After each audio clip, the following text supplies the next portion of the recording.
This is IATA.com. Primetime sports all the time.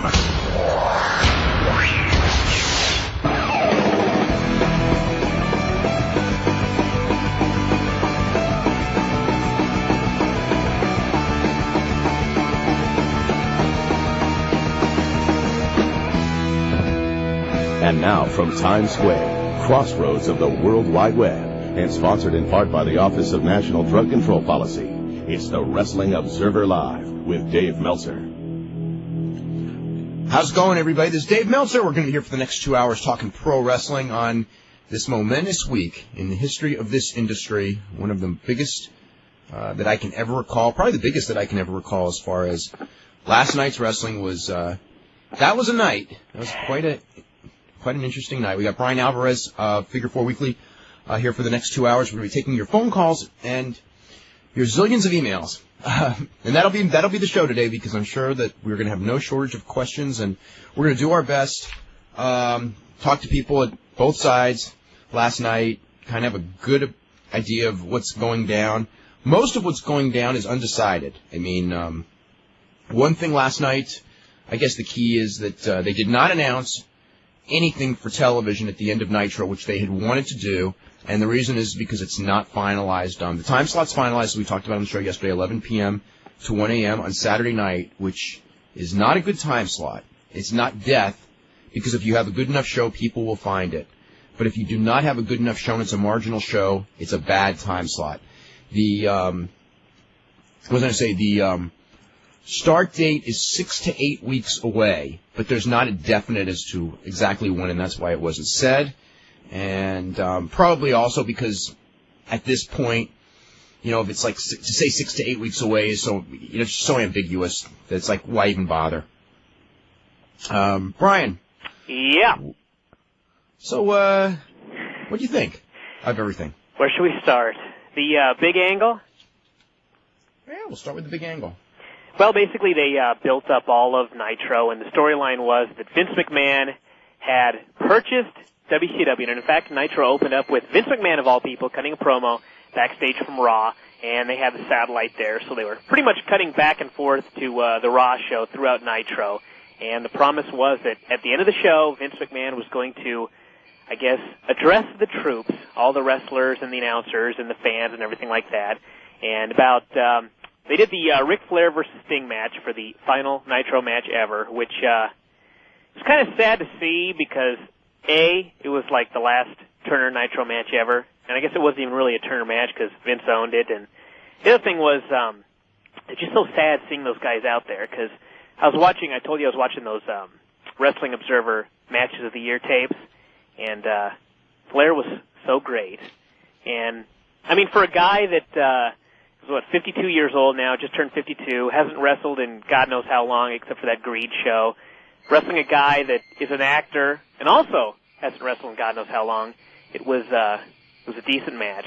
But it was decent. Yeah. So anyway, right after that, they cut right away to Raw, and Vince McMahon walked down to the ring and cut his long promo talking about how he owned WCW, he owned WWF, he basically owned everybody, and he had the fans... Actually, this was really interesting because he had the fans vote on which performers he should keep, and I think that they were kind of expecting the fans to boo certain individuals like Buff Bagwell, and perhaps unfortunately they did not. They cheered Bagwell's name. They did boo Hogan. They cheered Goldberg, even chanted his name, and that was pretty interesting. But ended up with Shane McMahon appearing in the WCW ring in Panama City Beach and announcing that he had purchased WCW from under the nose of Vince McMahon. So, leads to their WrestleMania match, and I guess Shane's the guy in charge, and they claim they're going to keep it separate, so I guess we'll see. Well, they're going to have to keep it separate for a while as far as television goes, because they're going to have two separate television shows. Last night, after the shows were over, I went back through old observers and started looking at 1987, which was when Jim Crockett bought Bill Watts' Mid-South Territory, and the plans that they had when they started. It's exactly the same. Now, I'm not saying the end result will be the same. Hopefully, in fact, I will go so far as to say, hopefully, they will go back, and especially because Jim Ross lived through it, and Jim Ross is a mainstay there, and he will go, okay, this is exactly what our plans were, and this is where it failed. So we will not make these mistakes. The problem is that, well, I mean, I can tell you where it failed. I mean, we talked about it on the show yesterday. I mean, it failed because but it's going to be really tricky because they are going to send wrestlers. There's going to be 2 crews of wrestlers. There's going to be the Raw crew and we'll call them the Nitro crew, although I don't know if they're going to use the name Nitro or not, but we'll just, for the purpose of this, say the Nitro crew. Nobody from the Nitro crew, as the plans are right now, will ever appear on Raw. Now, eventually they will down the road, months down the road, but for now. Yeah. There will be people from the Raw crew that will appear on Nitro. The problem is that who those people are, if they are portrayed as bigger stars than the people on the Nitro crew, and it's going to be very difficult for them not to be because the star power of the Nitro crew is not that good. Mm-hmm. If you look at who they have, I mean, and they don't have Booker T yet, although everyone pretty much assumes that that's the one that they'll get. I mean, they got Booker T, and there is no other guy that would be considered a big star except for perhaps Ric Flair. And I don't know where Ric Flair stands right now, but I know that they want Ric Flair. That is better than 50-50 at this moment of going there.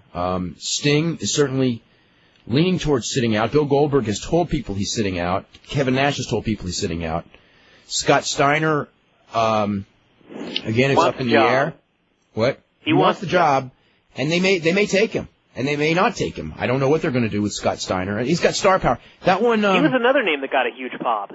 Scott Steiner's name got the second biggest pop, except for Bill Goldberg's name when Vince McMahon went through that, and that may have helped his cause. At the same time, Scott Steiner, Scott Steiner's got those 2 incidences of going on live TV and going against the script, and I mean the whole thing that they're trying to get across to the WCW wrestlers is that there's a zero tolerance policy, and that all of these guys who did this are not going to be in the new company, and then when it's almost the same thing of like Scott Steiner did this thing.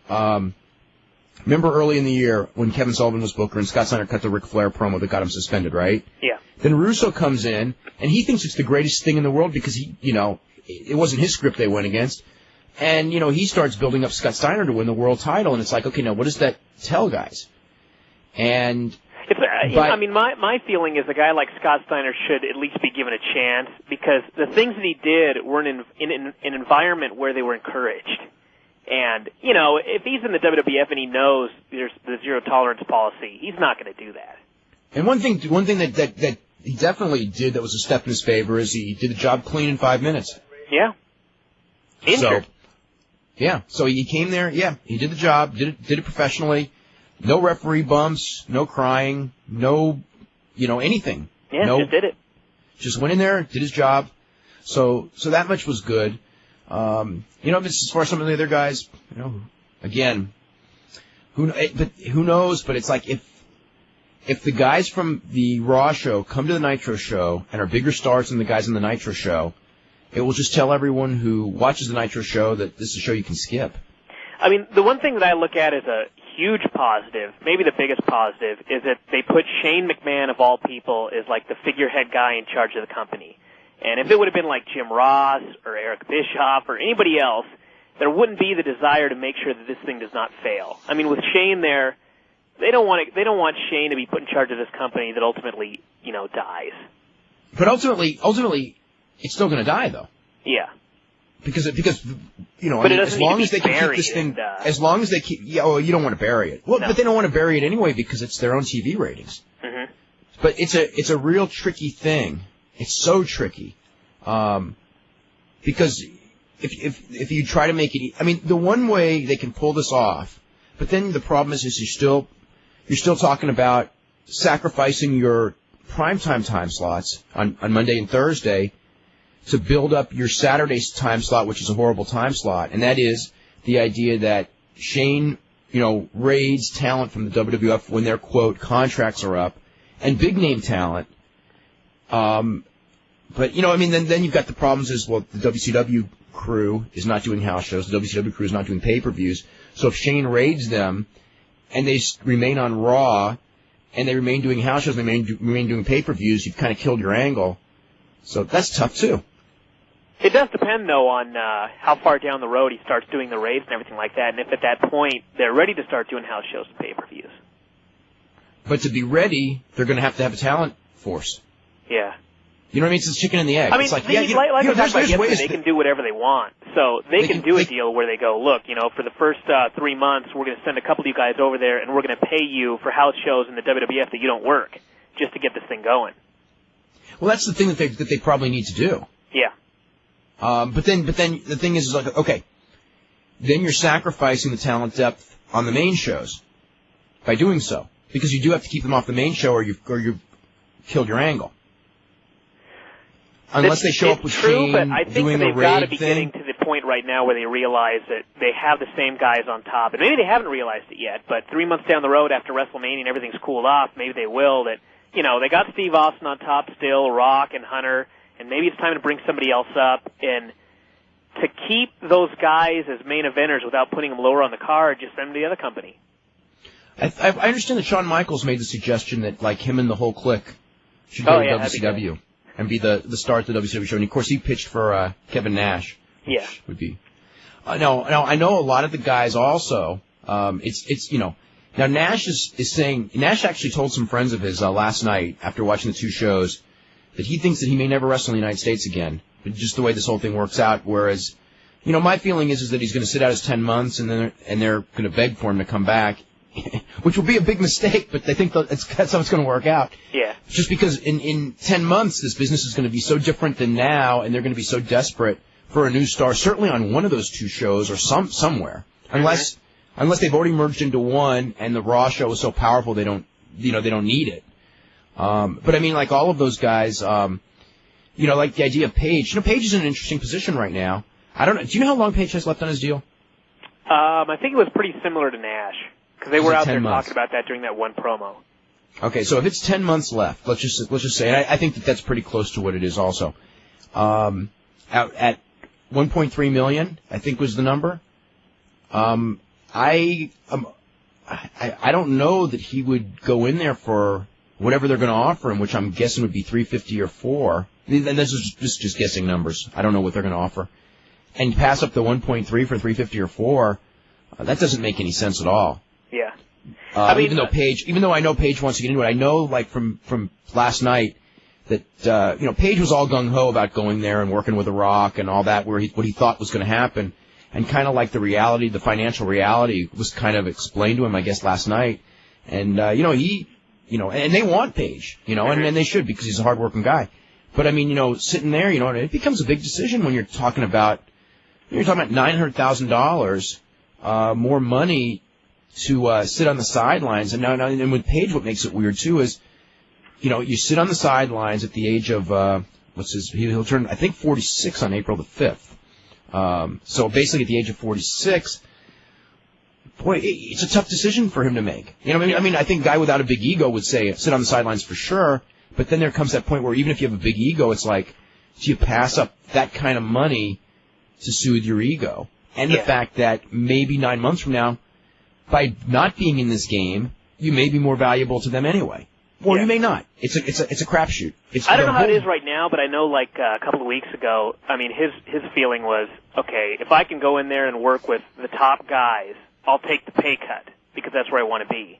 And if not, if you watched his promo last night that he cut, he was basically doing the whole, inspirational deal, and he wants to go into that, just do like touring and inspirational speaking and stuff like that. So I don't think that the wrestling thing is high on his list of priorities if he's not going to be one of the top guys. Interesting. But it's everyone who's in there is it's a crapshoot. I was very surprised though when Vince McMahon brought up of all the names Bill Goldberg, because he's the least likely that he's going to get, because he's got 2.5 years on that giant deal that Goldberg would be an absolute fool to turn down. Mm-hmm.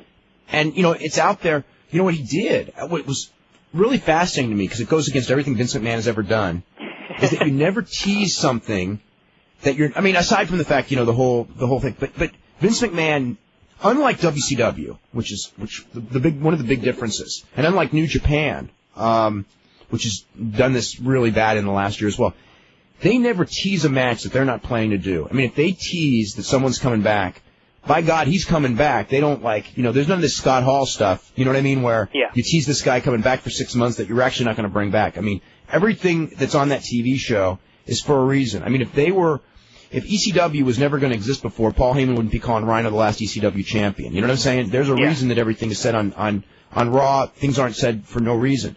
Okay, that's redundant. Well, anyway, for him to build up, when you talk about Bill Goldberg, all of a sudden you have this whole wrestling world today going like, we want to see Bill Goldberg against Austin. We want to see Bill Goldberg against The Rock. And that's that almost is I would say overwhelms the Mania this Sunday. Although, the talk of the Mania. Let me tell you something. The talk of WrestleMania, when I talk to people, that's not what they talk about. They talk about this story because it's much bigger than WrestleMania. Mm-hmm. And that kind of dilutes the fact that, Sunday, we got WrestleMania. It's the biggest show of the year with what should have been the biggest match to main event of WrestleMania, probably since Hogan and Andre in '87. Yeah, the one thing last night, though, that I noticed was when he was going over the list of names, it looked like he had no intention whatsoever of mentioning Goldberg's name. And when he got through with his list, the fans started chanting. And it was almost like he could ignore it, but if he ignored it, it's like you're ignoring it in the middle of all these fans chanting this guy's name. So he was kind of stuck. But by mentioning it, and then Goldberg getting by far the biggest pop and the chants, it's like they've all of a sudden created their own Scott Hall. Yep. Because on the WCW shows, okay, those fans are going to chant for Goldberg, at least for a while, until all of a sudden they realize there is no Goldberg, and then they're going to be really disappointed, and they're not in the business of disappointing the fans. Yeah.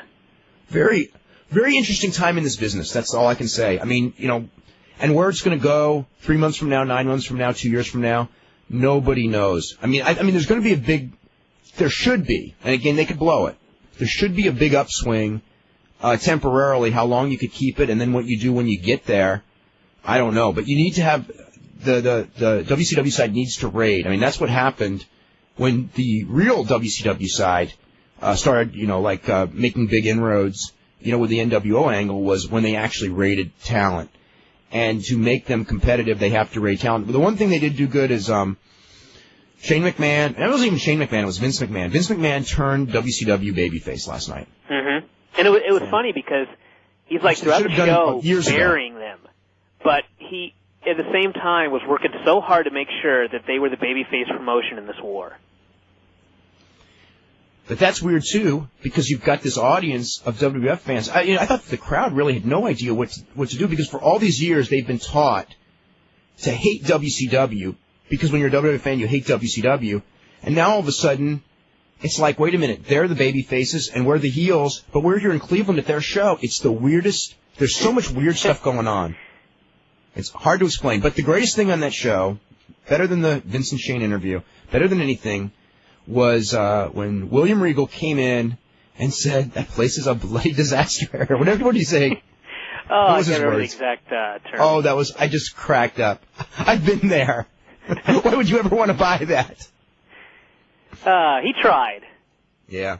Real quick before we go on, the ratings. Raw did a 4.7 rating, which, given all the publicity and everything, I got to think that was a huge disappointment. Nitro did do a 3.0, so Nitro rating went up almost a full point. It's the highest Nitro rating of the year. And the Vince McMahon segment did a 3.5 on TNT. At the same time, it did a 4.4 on TNN. So it was a 7.9 combined for that one segment. Then the second hour of Raw, and this is with a plug from Nitro. Nitro's going off the air with a 3.5 rating. And they do the plug. Coming up is, Steve Austin and Steve Austin, The Rock, against Undertaker and Kane. They basically told everyone, switch channels now, you're going to get to see it. And they only did a 5.3 in the second hour and only did a 5.1 for that main event. And time to move those guys over. It's time to start juggling. Yep. You're right. A bloody awful place is what Steve Regal said. When Regal was over there in... when Regal was in Australia, he just couldn't stop talking about Luger and Bagwell, about how unprofessional they were and everything. Yeah. And that there would be no place. That's going to be interesting, because it's like, the fans don't know about what anyone does backstage, except for, maybe, 2% of the fans. They just see what they are on TV. And you know what? It's like, it's just very weird.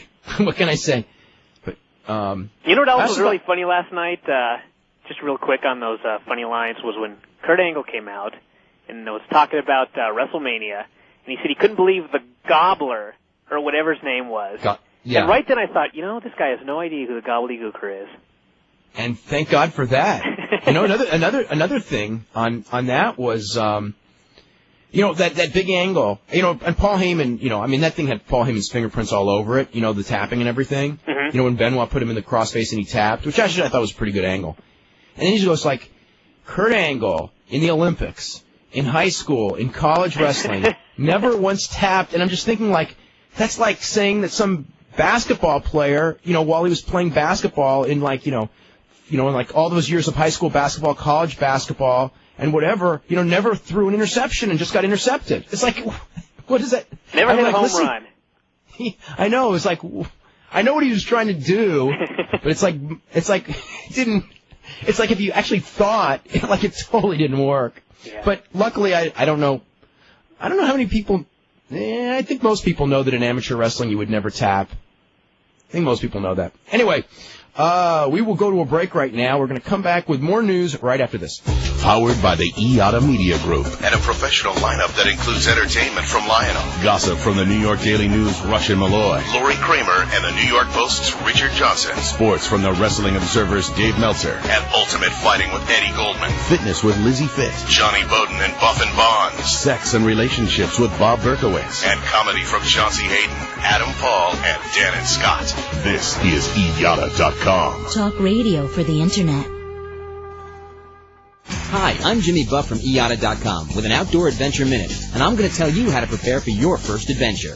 Okay, you've read all the Outdoor Adventure magazines, you're finally ready to get into some outdoor stuff yourself. What do? Run out and buy a brand new $2,000 sea kayak? Do you book that $65,000 trip to Everest? Of course not. First, find out if you even like whatever activity you want to do by getting a little taste of it. If you want to take up sea kayaking, rent one for a day. It's not terribly expensive, and all the equipment you need will be included. You can also take a lesson. There are guides and instruction for most any outdoors activity that strikes your fancy. Want to learn to climb mountains, rock, or ice? Check out emsclimb.com. Interested in dog sledding? Click on dogsled.com. In fact, the most valuable piece of equipment you may need in getting outside might be your computer. There are websites for every outdoor activity under the sun. And if you don't have a computer, go to the library. Even the smallest libraries have internet access. Libraries also have that old school resource, books. If it's been done, it's been written about. Until next time, I'm Jimmy Buff from IATA.com with your Outdoor Adventure Minute. Wrestling Observer Live with Dave Meltzer is sponsored in part by the Office of National Drug Control Policy. Okay, so they call this stuff ecstasy? Interesting. Have you heard about nausea, paranoia? How about the terrible Tuesdays? See, here's the thing about ecstasy. After spending a whole night partying, you can crash, and some serious depression can set in. Suddenly, life without X doesn't seem so great. So you do it again and again and again, and the more you do it, the more you want it. And then you can't figure out how to enjoy life without it. Doesn't sound like ecstasy at all. But hey, the choice is yours. Just don't say I didn't warn you. Sponsored by ONDCP in partnership for a drug-free America. Call us toll free. 1-877-IATA-99. If you need help, hang up and then dial your operator. 1-877-IATA-99.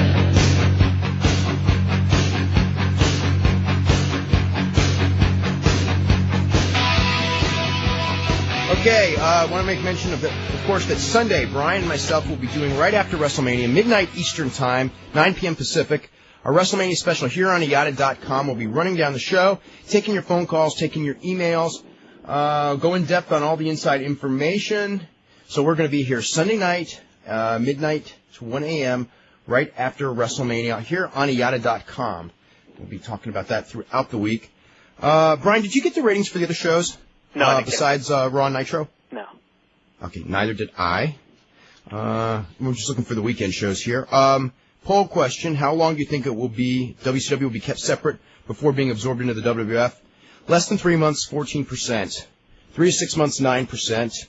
6 months to a year, 32%. 1 to 2 years, 29%. More than 2 years, 17%. It's going to be more than 3 months. I don't think there's any question of that. Boy. I'm guessing 6 months to a year. They may, but if they do it, let's say 9 months, and then start doing interpromotional, they might be able to stretch it out for another year after that. I don't know. We'll see. I'm going to go out on a limb and predict more than 2 years. You think it's going to be more than 2 years? Mm-hmm. Really? Wow. Yeah. Maybe just complete wishful thinking on my part, but I do. Really? I don't think so. I don't think it's going to last that long, but we will see. I also want to make mention that UFC is going to be running the Continental Airlines Arena on June the 29th. So, boy, that's getting into the house show business in a big way. Yeah, they better have a show. Let me tell you, 17,000, 19,000 seats. That will be the biggest show. Let's see. UFC ran the building in Buffalo and did over 10,000 people in the glory days of UFC.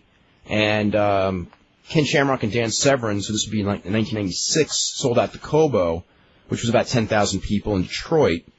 But this is way bigger of an undertaking than anything that they've tried. I guess they saw those guys went to that Saitama Super Arena, and you know what I mean? Yeah, Dave, I believe that it's a 17,000 seat arena, if I'm not mistaken. But they could close off part of it if they wanted to, to make it a smaller venue.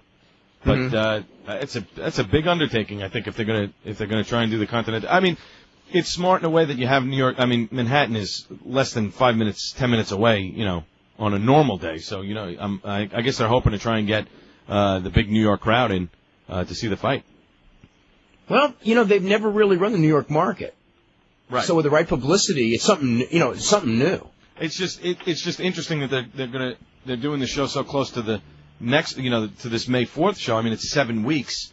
Yeah, that's the one thing that's, yeah. And you've got to start promoting it now, obviously, in order to get the people, psyched up to want to come and see it. So it'll be interesting. Atlantic City's, though, a totally different market than the Meadowlands. Oh, absolutely. I'm just saying that, obviously, number one, for the fact that it's a bigger arena. Two, there are a lot of people who don't want to make the 2.5-hour drive from New York City to Atlantic City. This obviously being a closer venue, but it'd be interesting to see.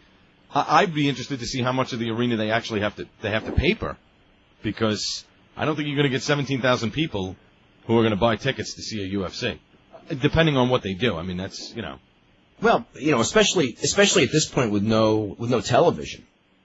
Exactly. And not even strong pay-per-view. I mean, they really don't, unless you got a dish, you're not even on pay-per-view in most of that area. I think you get pay-per-view. You get pay-per-view now, right? No, actually, I have a digital cable service through Comcast, which does carry the UFC, and it is in some of the New Jersey markets. Comcast, I think, is in parts of New Jersey, Philadelphia, Maryland, and Delaware. It runs right along that portion of the East Coast. I don't know how many counties in New Jersey actually have Comcast cable. I know part of North Jersey, where I live in Central Jersey, and there are a number of portions in South Jersey that have Comcast cable. So, all right. It'll be interesting. I also want to mention Shawn Michaels will return to WWF television tonight. Actually, he was supposed to return last night, but with all of the stuff that they had going on, if you noticed watching Raw, that was a totally rushed show. Oh, yeah. And they just when they had the board that went up at 4 p.m., they had already had Shawn Michaels off the show, so his segment was axed. Whatever he was going to do, and I don't know exactly what it is, but it's to set up, he's going to be at WrestleMania, and the angle that they were going to do last night, they're doing tonight at SmackDown. So, and of course, Mick Foley returned if you did not watch the show, and he's going to referee the Vince against Shane match. Mick Foley lost a lot of weight. I think he's going to wrestle. I thought that whole angle there was like, I don't know. I don't know if it was so much a letdown, but it was more like I was watching this. It's kind of like a WCW angle, It's like Mick Foley coming back and saying, man, I did all this stuff, before you came back, and trying to just change history and all this stuff, and it was like, okay, great. Especially on this show, where the whole big deal was this WWF, WCW thing, and Mick Foley comes back, and it was like, okay, whatever. Well, they wanted him at WrestleMania. Yeah. And they probably should have pulled the trigger on that one a week ago. But, who's to it's like one of those things like last week before WrestleMania. I mean, who's to know when they'd make this decision on this week we're going to do this week we're going to do this. We're going to save, and then the decision was, because they were going to bring Michaels and Foley in, and it was kind of like, well, let's do it next week. Well, all of a sudden next week is the last week we can do it, and we just bought WCW. So it's sort of like the impact of Michaels' return and Foley's return was really minimized. Although Foley got it, he was going to get a big pop, and Michaels will get a big pop too. It's not the big story of the week. Held off both until SmackDown. Yeah, won't have to worry about the show being rushed. Won't have to worry about switching to satellite and everything like that. It's so funny on Raw when Vince comes down and satellite wasn't ready to go yet. Flair was still hugging Sting. So he had to command Lillian Garcia to announce him again, go back up the ramp and come back down. And then on TNT, the signal was all messed up. The feed was 7-second delay. How about that? Yeah. It was fine on TNN, WWE production crew. Yeah, Shane was talking to the people of the WCW production crew, and it was like, production does have to get better. And it does. I figure that was Vince's final act of sabotage. Maybe it's just me. No, that's just you. There's no way. That was... Boy, what a surreal night, though. I mean, it was weird, even knowing, that Vince was going to be on that show, when they open the show and there's Vince, it's almost like, oh my God, I saw a ghost.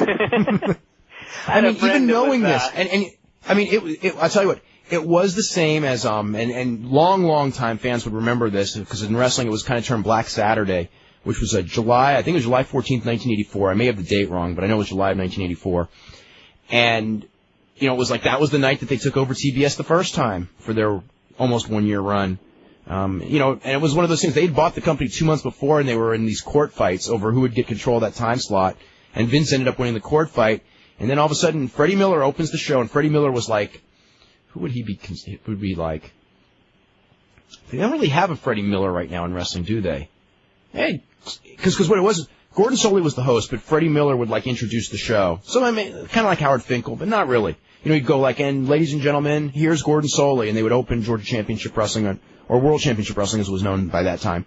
And then all of a sudden, they open the thing up, and it's this studio with no fans and almost no wrestlers, and Freddie Miller is introducing, Vince McMahon and Gorilla Monsoon. And there's no Gordon Solie, and the switchboard went crazy at TBS that night. Let's see. Any other news before we hit some emails? Because we got, as you can imagine, a ton. I thought that Ric Flair promo last night was so awesome. Yes, it was. Do you know that, just to bring up that up, when I'm watching this promo and I'm writing down my notes, I'm going, if Ric Flair had done promos like this every week, none of this would have ever happened. Yeah, and if his version of history had really happened, none of this would have ever happened. Yeah. Talk about guys going out there and bleeding and all this, like it was an everyday. It was so weird though when he talked about 5 blade jobs. Oh yeah, and yourself 5 times. The other one that I thought was minutes. The other one that I thought was so weird in that promo was when he said that Vince's father was one of the members of the board of directors who voted him to be world champion. I mean, it was like, that was all true. I'm just amazed. That's like something Russo would have someone say. Yeah, but it was one of those things where if you don't know what he's talking about, you just listen to the delivery and go, wow. You wouldn't really go, what the hell is he talking about? Vince's dad voting, Yeah. What a promo, though. Yeah, that was, and then challenging Sting, and then he did the job again. Yeah. To the bitter end. He always puts over Sting. And, I don't know. It was kind of, watching that match, I mean, I'm really glad in hindsight that was the last match of wrestling ever on that station. Although when he said, his best opponent, I'm going oh my God, because they're going to bring Steamboat back. You know what I mean? and actually, that would have been better. I mean, I think, because, realistically, I think when people think of, the great feud, on that station, it's really more Flair Steamboat than Flair Sting. Mm-hmm. Even though Sting was more, Sting was more visible and everything. It's like the Steamboat matches, generally speaking, were of a higher level. So, but either way, I thought it was nice that they went out with that, but at the same time, it was also very sad. Yeah.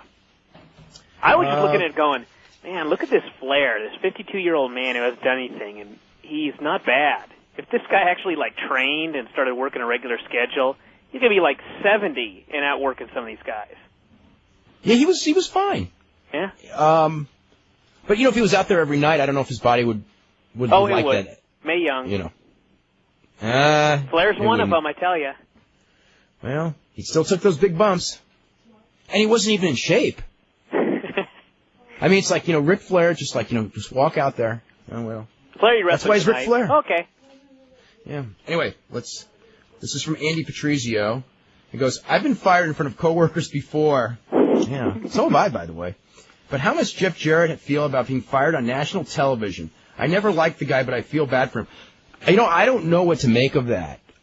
I think he really was fired. Okay. I'm pretty sure, but I don't know for sure. But, no one did. I mean, at the WCW thing, when, people were kind of like, a lot of the WCW guys were kind of watching, and they watched this promo, and everyone's like looking at each other going like, did Jeff Jarrett get fired? And Jeff Jarrett's, he watched that. He saw that with his very eyes, with a bunch of people, and, he still may have no idea right now. So anyway, that was weird between Jeff Jarrett and Animal.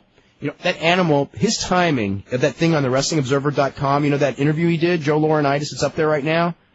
Oh boy. Actually, it might be on the archives. What? Oh, that Joe Laurinaitis interview. What timing. There's a lesson to be learned from last night, and that is that Vince McMahon always gets the last laugh. Only in wrestling. Keep trying. He'll get the last laugh in wrestling. Hogan will get the last laugh in wrestling. Inoki will get the last laugh, because I know how many people laughed on Inoki's grave 17 times, and he always came back too. But not out of wrestling. Out of wrestling, Vince McMahon often does not get the last laugh. That's true.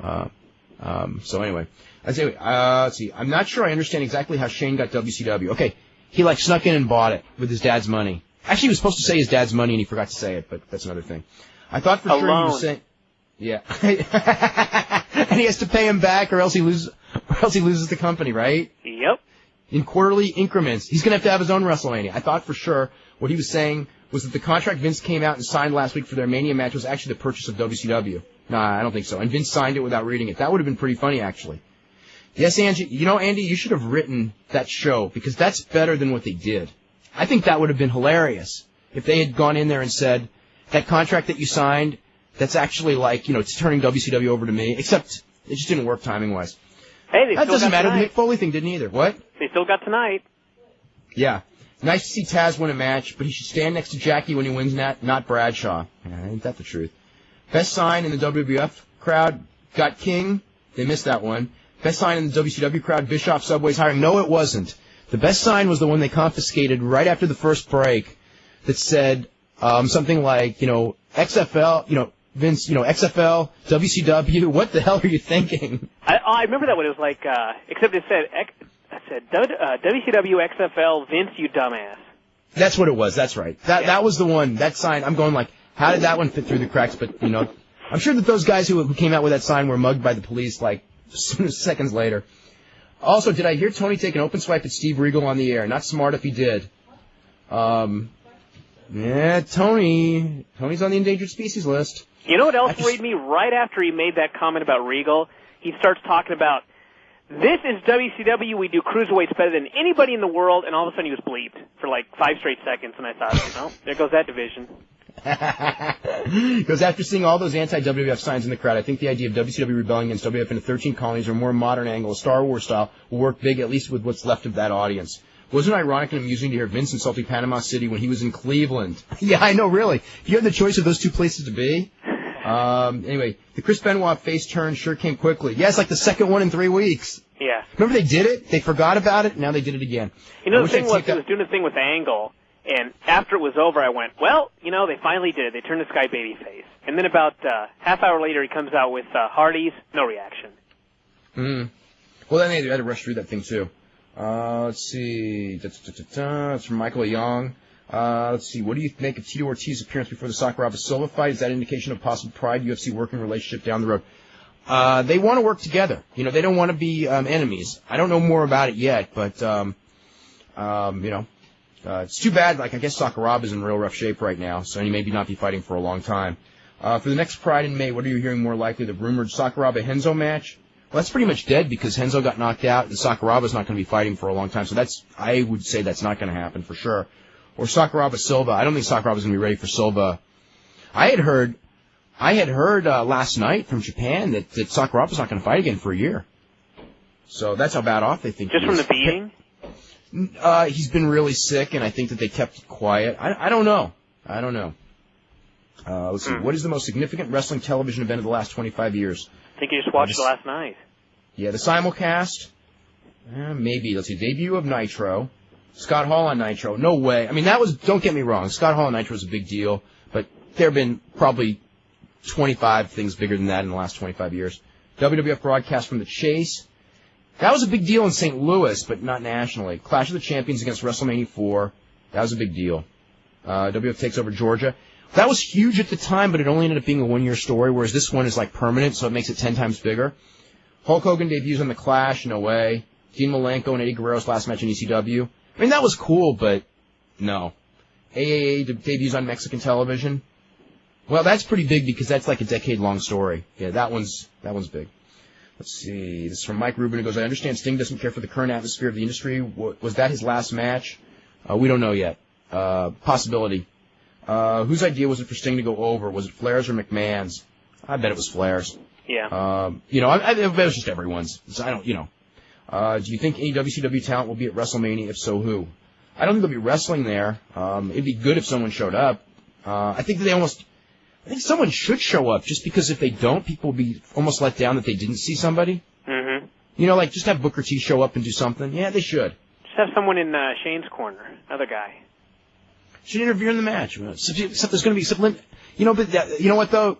If Linda's rising up from the wheelchair, which to me would be the finish that I would do, because it's been built up, you really don't want somebody else interfering. It just dilutes that. Yeah.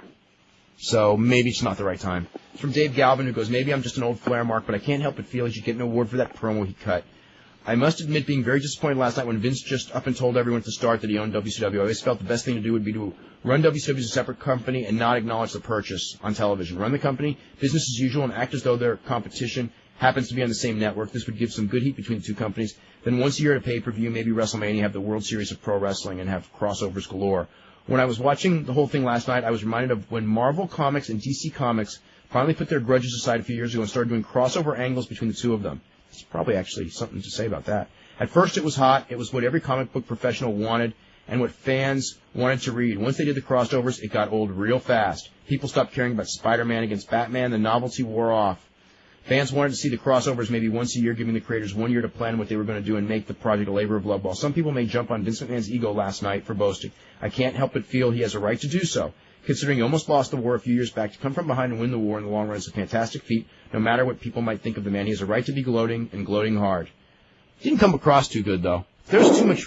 That was very. It's like it's so hard where the reality ends, because and the fantasy begins, because they're all one. Yeah.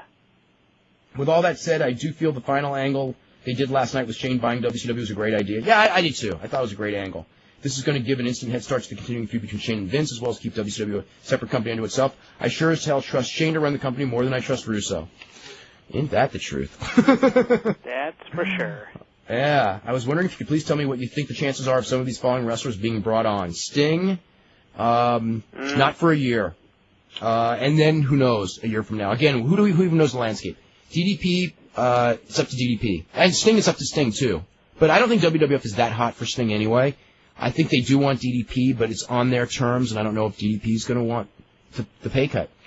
Booker T, I'm pretty sure is going to wind up there. Scott Steiner, we'll have to see. It could go either way. Goldberg, no.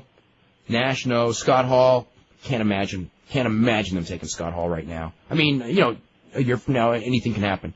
Luger, I cannot imagine. Bagwell, I would still. After last night, I'm worried, but I still say no.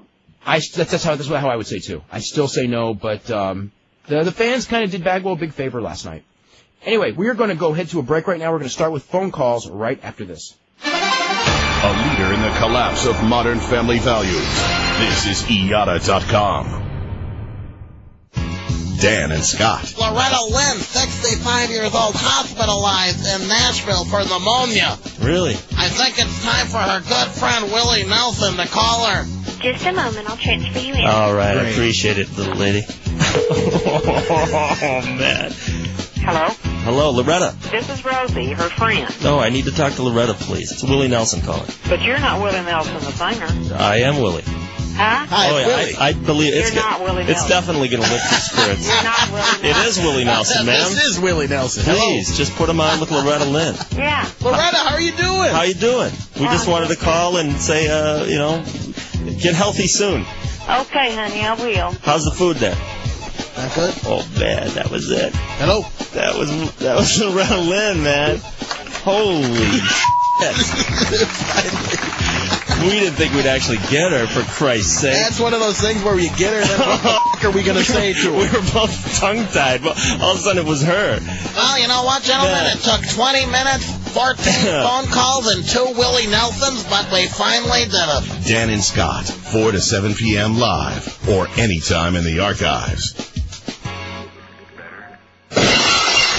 If you want interviews with wrestling's hottest stars, behind-the-scenes news, and the most complete wrestling package on the World Wide Web, then you want The Law. www.liveaudiowrestling.com. No holds barred wrestling radio with Jeff Merrick and Dan the Mouth Lavransky. www.liveaudiowrestling.com. Plus uncut, unedited interviews with wrestling superstars, the web's most complete wrestling news board, and the Wrestling Observer Extra with Dave Meltzer. It's all at www.liveaudiowrestling.com. Check it out today.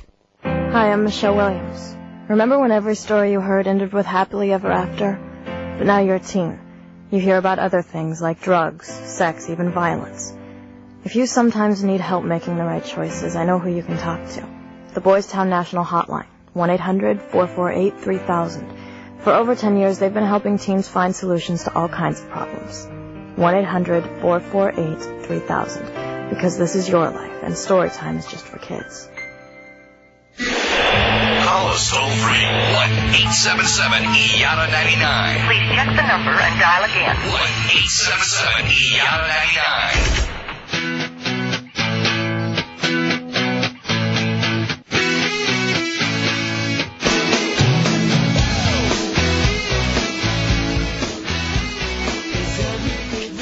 Okay, go to your real or Windows player and click on the anti-drug banner when it appears to find out how you can get help saying no to drugs. Okay, welcome back to Wrestling Observer Live. I'm Dave Meltzer, editor of the Wrestling Observer newsletter with Brian Alvarez of Figure 4 Weekly. And we have our record-setting emails and full bank of phone calls. Let me go through some of this stuff here. Short list of wrestlers and their possibilities of getting into WCW. Simon Diamond. I don't want to say no, but... maybe developmental. Possible. Super Crazy. Possible. I don't think either of those guys are high on the list. But a lot's going to happen in the next 6 to 8 weeks as they get ready for this. If their spots open, they can get Super Crazy anytime they want. American Dragon. Small. Yeah, but there's other small guys there. Low Key, I would say not yet. Haas Brothers, I would say not yet. Maybe at some point. Leviathan, I would say no way. Spanky. Spanky. Not right away. I wouldn't think. Van Dam. Possibly, but probably not. Chris Daniels, I would say probably not. Steve Bradley.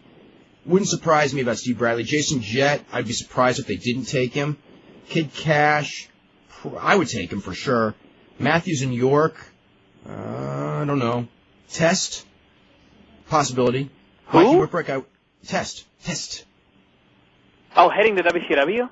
Yeah. Okay. Possibility. Mikey Whipwreck, I would say no. Nova,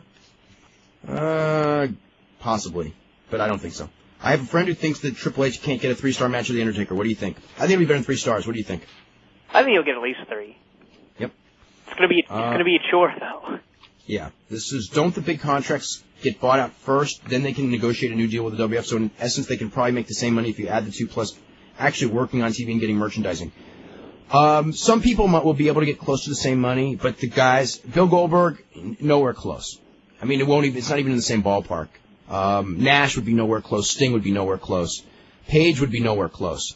I don't know what Booker T's deal is. Goldberg gets bought out and headlines a bunch of pay-per-views that do really well. But it's not going to happen. Yeah. I guess, you know what? If they were to promise him a whole bunch, but even then, Goldberg sitting at home is going to make more than Hunter. Mm-hmm. So, and Hunter's headlined every pay-per-view almost all year. Yeah. So, And the WCW guys probably won't be on pay-per-view for a year anyway. So that first year, plus they're not going to do house shows, so they're only going to make the guys that first year are only going to make their guarantee. No one's going to make above their guarantee the first year. Mm-hmm. You know, the subsequent years they may, depending on where they fit into the mix. You know, again, who knows? Let's see. When Vince asked the fans who he should keep in WCW, and the guys like Sting, Goldberg, Steiner, and Bagwell got huge pops, he thinks this will change his mind and get those guys. You know, they listen. Hopefully not. They listen. See, what is this great 2.5-year deal Goldberg has? It's multi-million dollars a year for 2.5 years. It's a lot of money. Like a lot of money. Let's see. Do you think Vince might have to make Goldberg a good offer? They have to know matches between him and The Rock and him and Austin would draw huge money. Absolutely. And there is a great argument for paying Goldberg the big money and have him come. But I don't think they're going to do it. But there's a real viable argument for doing that. But to do that also, you got to bring Goldberg in. He's got to kill everybody. It's got to be the old Bill Goldberg, There's not the going to new be so Bill. many unhappy people if that ends up happening. I mean, the fans will be happy, but... The fans will get a dream match, and they'll make a lot of money, which is the bottom line, is making a lot of money.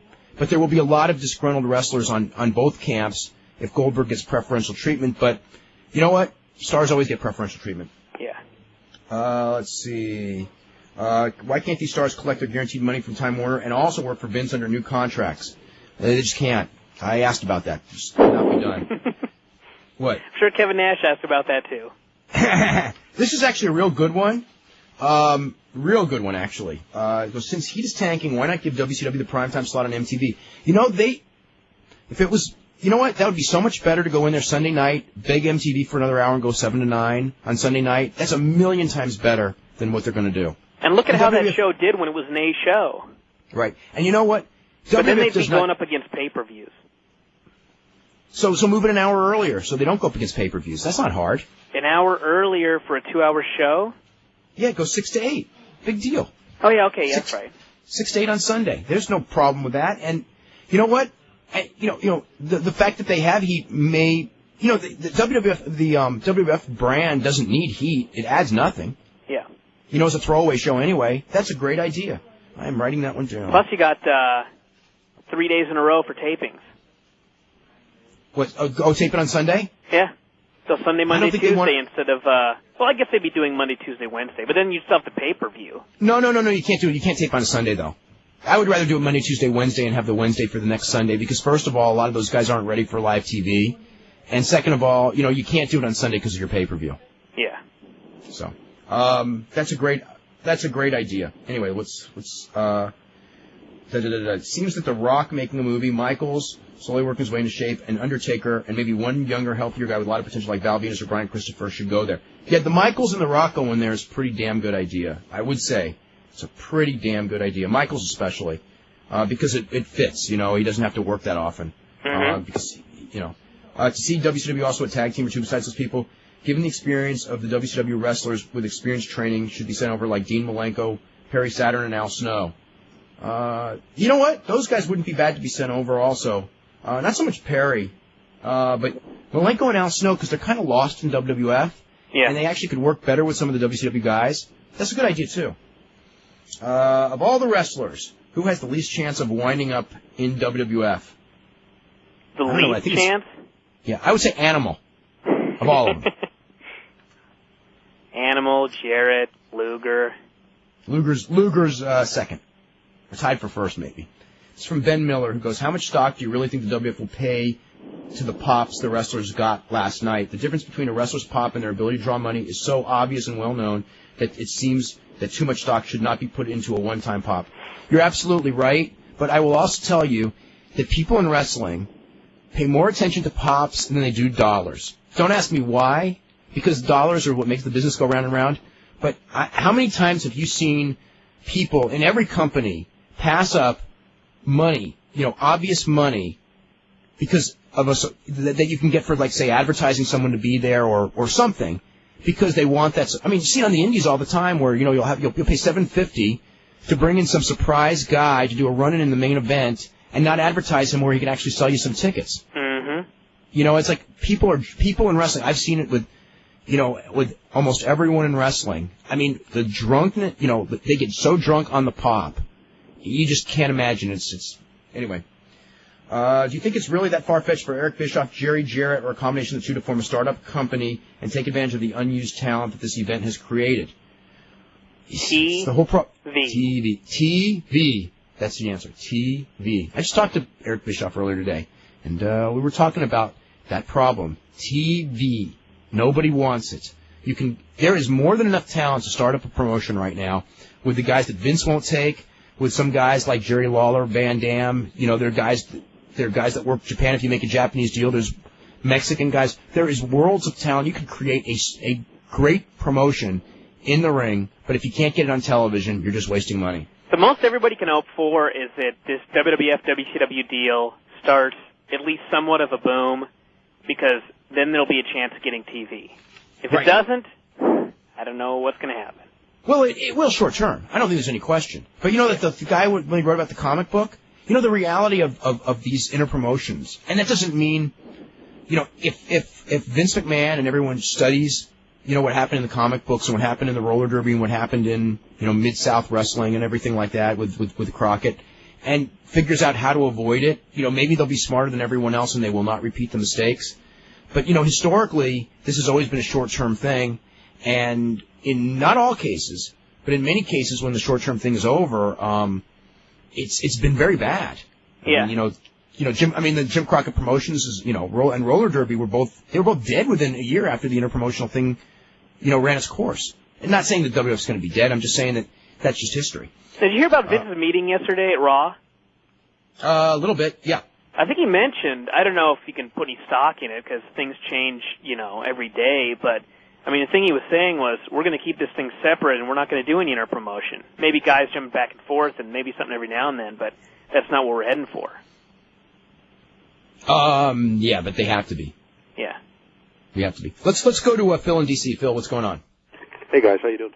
Hey. Doing really good. A couple of quick questions. I was wondering about Goldberg's contract vis-a-vis doing Japan stuff.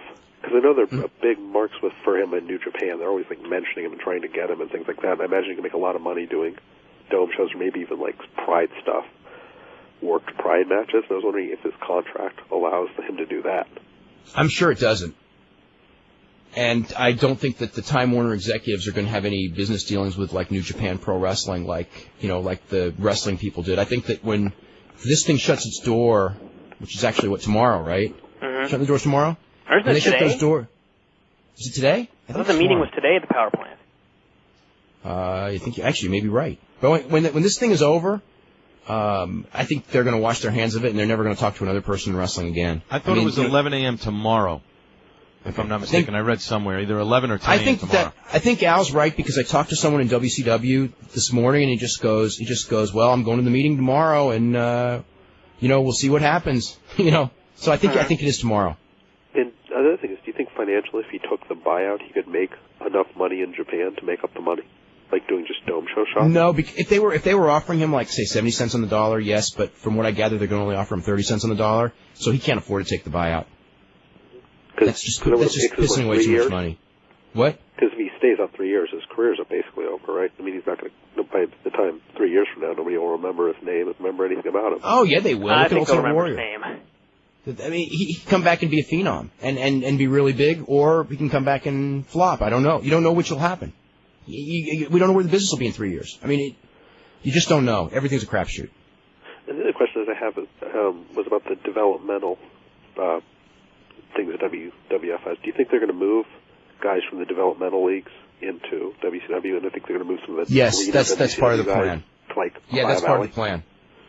Yeah, that's part of the plan. Have they talked about who they're going to thinking about moving over?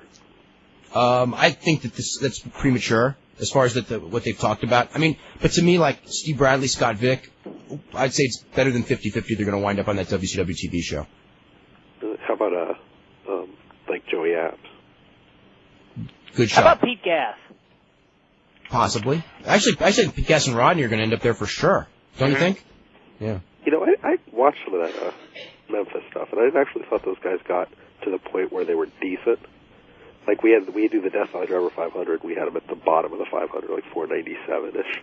But they're, I've seen them in dark matches, and they're competent wrestlers. Although the last time I saw Rodney, which wasn't that many months ago, I think he missed every single move in his match. Because I saw some stuff. Wednesday at 10 a.m., by the way. Okay. House right.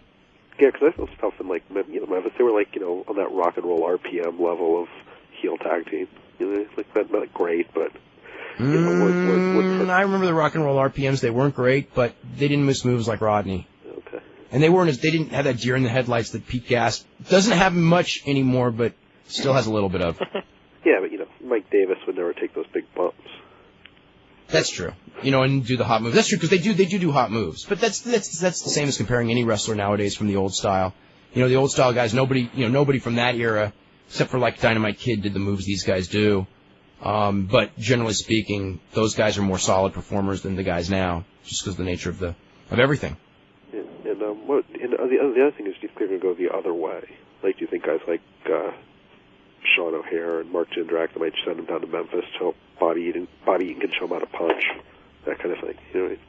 I think that would be a great idea. That was not in their plans, but it has been suggested to them, and I think that they may listen. So I think there's a shot at that, yes. But originally, no, that was not the plans. Yeah, Phil, we got to run to a break, okay? Okay, great. Okay, we'll be back right after this. Winner of 12 George Bush Awards for the most staff members hooked on phonics. This is IATA.com. Talk radio for the Internet. Do you smell what The Rock is cooking? This is Dave Meltzer, host of Wrestling Observer Live here on IATA.com, and coming Sunday, April the 1st at midnight, join my colleague Brian Alvarez and myself as we host a WrestleMania 17 wrap-up show. We'll go in-depth and give you the inside information on what happened at WrestleMania 17, as well as our views and thoughts on the show. We'll, of course, take your emails and phone calls with your opinions and thoughts on the program as well. So join Brian Alvarez and myself, Dave Meltzer, Sunday, April 1st, immediately following the program on pay-per-view as we go above and beyond to dissect and critique WrestleMania 17, headlined by Stone Cold Steve Austin against The Rock for the World Wrestling Federation Championship. And the only place you can listen to it is here on IATA.com, talk radio for the Internet. And shut your mouth. You know I would, but I sprained my finger playing video games. It'll make my ears swell up really big. My hair might catch on fire. I don't want grass stains on my teeth. I think I hear my Uncle Ed calling. Oh, but I just did my nails. No matter how lame you think your excuses are, they're not as stupid as smoking weed. When someone offers you a joint, it's okay to pass, no matter how you say it. No, it's not my thing. Sponsored by ONDCP and the Partnership for a Drug-Free America. Attention inventors. InvenTech. Have a great idea or invention? Then you need InvenTech, the launchpad for new ideas. InvenTech understands the needs of inventors like you, and only InvenTech offers a free patent classification search. It's the first step you need to take to success. Call 1-800-470-6868. Act now, and with your search report, receive a free video and all the materials necessary to get you on your way. Be first to the marketplace while your idea is still hot. Using state-of-the-art technology and our worldwide experience, InvenTech can turn your idea into reality. Don't let this opportunity slip away. Call InvenTech now and receive your free patent classification search and bonus video. Take that all-important first step toward turning your dream into reality. Call 1-800-470-6868 to receive your free patent classification search from InvenTech, the launchpad for your new ideas. Call 1-800-470-6868. Call us toll free 1-877-IATA-99. 1-877-IATA-99. Okay, I just want to remind everyone that Sunday, April the 1st, this coming Sunday, join Brian and myself as we host the WrestleMania 17 wrap-up show. We're going to go in-depth, give you the inside info on what happened at WrestleMania, as well as our views and thoughts on the show, and how it relates to the future of this ever-changing industry. We'll also be taking your emails and your phone calls with your opinions and thoughts of WrestleMania. So join Brian Alvarez and myself, Dave Meltzer, Sunday, April the 1st, midnight Eastern Time, 9 p.m. Pacific Time, immediately following the pay-per-view as you go above and beyond to dissect and critique WrestleMania with Stone Cold and The Rock for the WF Championship. The only place you can listen to it is here on IATA.com, talk radio for the Internet. Okay, welcome back to Wrestling Observer Live. Let me get to a couple of these emails, and we'll get back to the phone calls, full bank of calls. This is from Frank Delaney, who goes, "That was so wrong to fire those guys on national TV. There is a lot of negative energy hitting Vince's way." There is always a lot of negative energy heading Vince's way. That's why Vince McMahon, I tell you one thing, in the middle of that soliloquy that he did last night before Shane interrupted him, and I was thinking, which we talk about all the time, those exact words popped into my head again. If there was not a Vince McMahon in this industry, we would have to create one. The character? He's just the most fascinating person. He really is. I mean, it's like, and his ups and downs, it's like someone was going like, to me, like last night, he finally got it all. And I go, but the beautiful thing about Vince is that just sets up his next downfall. Because it's like Vince is the roller coaster man. No matter how much down he is, where you think his back is against the wall and he's done, he's going to come back and he will be bigger than ever. And when he gets bigger than ever, he's going to get so cocky and so full of himself that he's going to walk headlong into a cliff and fall right down again. And that's the story of Vince's life, and it's been, probably since the 70s. There'll be another fall. And he'll come back from it, too. And I don't know when it'll come. Are we considering the XFL to have already fallen? Yeah. Well, but there's one coming after this one. Okay.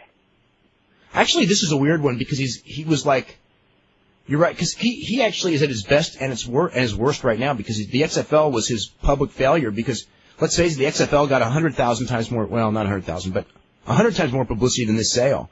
Because, to be honest, as far as media coverage of this sale, I was so amazed at how little there really was. Mm-hmm. And how bad the coverage was that was there, like the USA Today saying he bought the contracts of Hulk Hogan, Ric Flair, and Dusty. And I was reading somewhere, there was some story somewhere that I read this morning where they said that they treated Shane actually bought it under Vince's nose like it was a shoot last night. Oh, yeah, good. Yeah, so it's like this, the coverage of wrestling is usually pretty bad anyway. See, Sakuraba, the best Pride fighter ever. Pound for pound, yes. Even though without loss, I would say pound for pound. How does Sid's future look? Bleak. I'm confused why you think that Pride belongs on a pro wrestling show. I will answer this question one last time since we get it. There's two reasons. Number one is that except for WWF, which includes WCW since they're all one company, we probably get more emails on Pride than probably anything else. Certainly more on than the independents in the States, more than any Lucha Libre group. So that's one reason. Number two is that we do cover wrestling all over the world, and now, I don't think there's any question, the second biggest wrestling company in the world is Pride. So I guess that's the answer. I think some people just have the idea that unless it's fixed, it's not pro wrestling. But why? I think that's why you get those emails. Just look at how well the play-by-play that we did this weekend, or you did. I was asleep, but you did this weekend. Oh yeah. It was a huge success on the website. Yeah. Well, it's like when in the I guess it was like 93-ish, when AAA really hit big. AAA was probably at that point in time, AAA was the hottest promotion in the world. And they came here, in the United States, and they drew really, really well. In fact, they're actually doing that again now. They're starting to draw real well in the States again. But there were a lot of people that were just like, this isn't pro wrestling. And it's like, well, why not? And it was just like, because, it's like, it was... Because it's not WWE for WCW. Yeah, there's so many versions of Rings. Rings is another one. A lot of people, and Rings, when Rings was still worked pro wrestling because the style was different. People were like, it's like there was that weird thing, where people thought, well, it's all worked, but it's not pro wrestling. And it's like, well, actually, that's what it is. In fact, it was more like Rings was probably more like the roots. Someone mentioned this, that Rings is closer to the roots of pro wrestling than WWF, if you look historically. Mm-hmm. Because it's like, with WWF, there's no inclination to make it look real anymore. That's long gone. Whereas in the origins of pro wrestling, the number one thing that they tried to do is make it look real. Because of the mindset they had, if it doesn't look real, nobody will buy it, which turned out to be a faulty mindset, but that was the mindset they went on for, until about 1989? Some year like that. Let's see. When I heard Vince talk about Ted Turner, Shane McMahon in WrestleMania, I thought for sure that Shane would win, and Ted would say he had a clause that gave him the power to buy it back, and then Ted would give Shane WCW. Okay. I think the chances of seeing Ted Turner at WrestleMania are pretty slim. Was that story Vince told about Dustin Runnels true? Yes. Yes. Dustin Runnels suggested to Vince McMahon that he wanted to take the Goldust character to a whole new level and get breast implants, and Vince thought, they hadn't started losing sponsors, but I guess he was smart enough to know that they would at that point. So Vince told him no, and he quit, and he ended up in WCW where they spent $750,000 a year for nothing. Let's go to Jeff in Florida. Jeff, what's going on? How you guys doing? Doing really good. Yeah, you know what? You'd think that when he was in WCW, he would have brought that up to Vince Russo, and Russo would have said, go for it. Yeah, but they wanted to. I don't know about the implants, okay, but they wanted to do that character, and then the WWF sent him this nasty. That's why Dustin was iced, because he had this character that him and Russo came up with, and then WWF got wind of it and sent them a legal letter threatening to sue them because it was too close to Goldust, and then they couldn't come up with anything to do with him after that point. Yeah. Okay. Anyway, Jeff, go ahead. Sorry. Oh, I got 2 questions. The first one is, what's the plan for announcers for the WCW? Are they going to use Tony and Scott, or are they going to use like Jonathan Coachman or something? They have no plans. That's all of these things are just starting to be talked about. I mean, I have heard. I know Scott Hudson is under consideration. I don't know if Tony is or not. And Tony, obviously, that was amazing when Tony was doing that stuff. Talking about. I mean, I know that Hudson got word through people. Somebody sent word to somebody to send it to Hudson that Hudson was safe. So he was kind of relaxed when he was doing that stuff about, my wife and my daughter. I don't know how I'm going to provide for him. He knew that he would, but Tony, he doesn't know. That was weird. There was a lot of weird stuff on that show. Was when Scott said that, I'm going like, oh my God, he knows he's safe because I knew he got the word, and Tony doesn't know he's safe, and he's saying it right in front of Tony, who's got 5 kids and doesn't know if he's going to have a job after tomorrow. Mm-hmm. Wow. Do you think there's any chance of bringing in Mark Madden or no? Slim. I wouldn't say no chance, but there's a lot of bad blood there, so I would say slim. And my second question is, how do you think WCW is going to survive at like 11 o'clock at night on TNN? I mean, show. Saturday night's like the weakest night for TV. You're absolutely right. It's either going to have to be a tremendous show or it won't survive. Anything less than a tremendous show and people will skip it. So yeah. All kids are out partying, If it's a great show, the audience will find it. But anything less than a great show, I mean, that's a terrible time slot for anything other than a great show. Yeah, because usually the only thing on it, like the only kind of wrestling that's on at like 11 o'clock at night on a Saturday is like that Women of Wrestling or Urban Wrestling Association. Yeah, and they didn't last, did they? I seem to recall Rock and Hunter, some of those guys on Saturday Night Live, which aired really late at night on Saturday. And that did a hell of a rating. The Rock did. As a one-time special. It was a one-time special, but it got a hell of a rating on a Saturday night. Yeah, the first show, this first WCW show on Saturday night will do a big rating. It's just like the XFL did. I have no doubt. Sustaining the rating, that's another story. I mean, again, if it's a great show, it will sustain because wrestling fans will go out of their way to watch it. But if it's a C show, I mean, seriously, Brian, you're not writing about wrestling, you're just a wrestling fan. And there's a C show on Saturday night, 11 to 1. I mean, if I don't even watch Heat. Yeah, I don't watch Heat either. I never watched Saturday Night. Jacked, Metal, none of them. Yeah, so there you go. And I love wrestling, and I don't watch Heat either. Because it's the one show, it's like, that's my limit. I'll watch my 2 hours of Raw, I'm going to watch my 2 hours of SmackDown, and I'll watch the pay-per-views. That's enough WWF for a lifetime. But I like watching the EMLL, and I'll go out of my way to get it. I don't even have a dish. I have someone else tape it for me and bring it over. So if a fan wants to watch a show, they'll watch it. Yeah. And if they don't, they won't. Yeah. But the onus, as far as drawing ratings, though, the onus is that they have no choice but to have a good show, which is good because I think they may pull it off. Are the WCW writers going to come over to WWF, or are they just going to be laid off? WCW writers, as far as Ferrara, I don't like his chances. As far as Banks, I don't like his chances. Taylor and Ace, maybe. Russo's probably got no chance. Russo's got no chance. He's going to be working like a video store for the rest of his life. Russo's going to be the guy. Remember when I was in the New York Times? They wrote an article about me. I was the genius that made wrestling. I wonder what all those people who wrote those articles think now. They probably don't even care. They don't. The one that irked me was, do you remember, Brian, the Entertainment Weekly thing? This was after Russo got dumped, and WCW was really hitting it, really hitting the skids really bad. Yeah. And then the reporter had the nerve to say that, you know, they had Vince Russo and everything was going great, but then, like, you know, those fuddy-duddies, you know, stifled his creativity, and, you know, now the company's just a bunch of old guys again. So, oh, God. It's like, you know. Wonder what the source for that story was. I don't know. Anything else, Jeff? That's about it. See you guys later. Okay, thanks a bunch, Jeff. Let's go to Hector. Hector, how are you? Hello. Yes, about the MTV thing, I think they're giving them time already because I was seeing Heat, and then at night they replayed it again. And so it's 2 hours. So yeah, they do a replay of Heat. Yeah, that would be really, you know what? That's absolutely the right thing to do. Is 6 to 8 Sunday really night bad. on MTV. Screw that TNN late night. Heat is really awful. I couldn't even watch it that hour.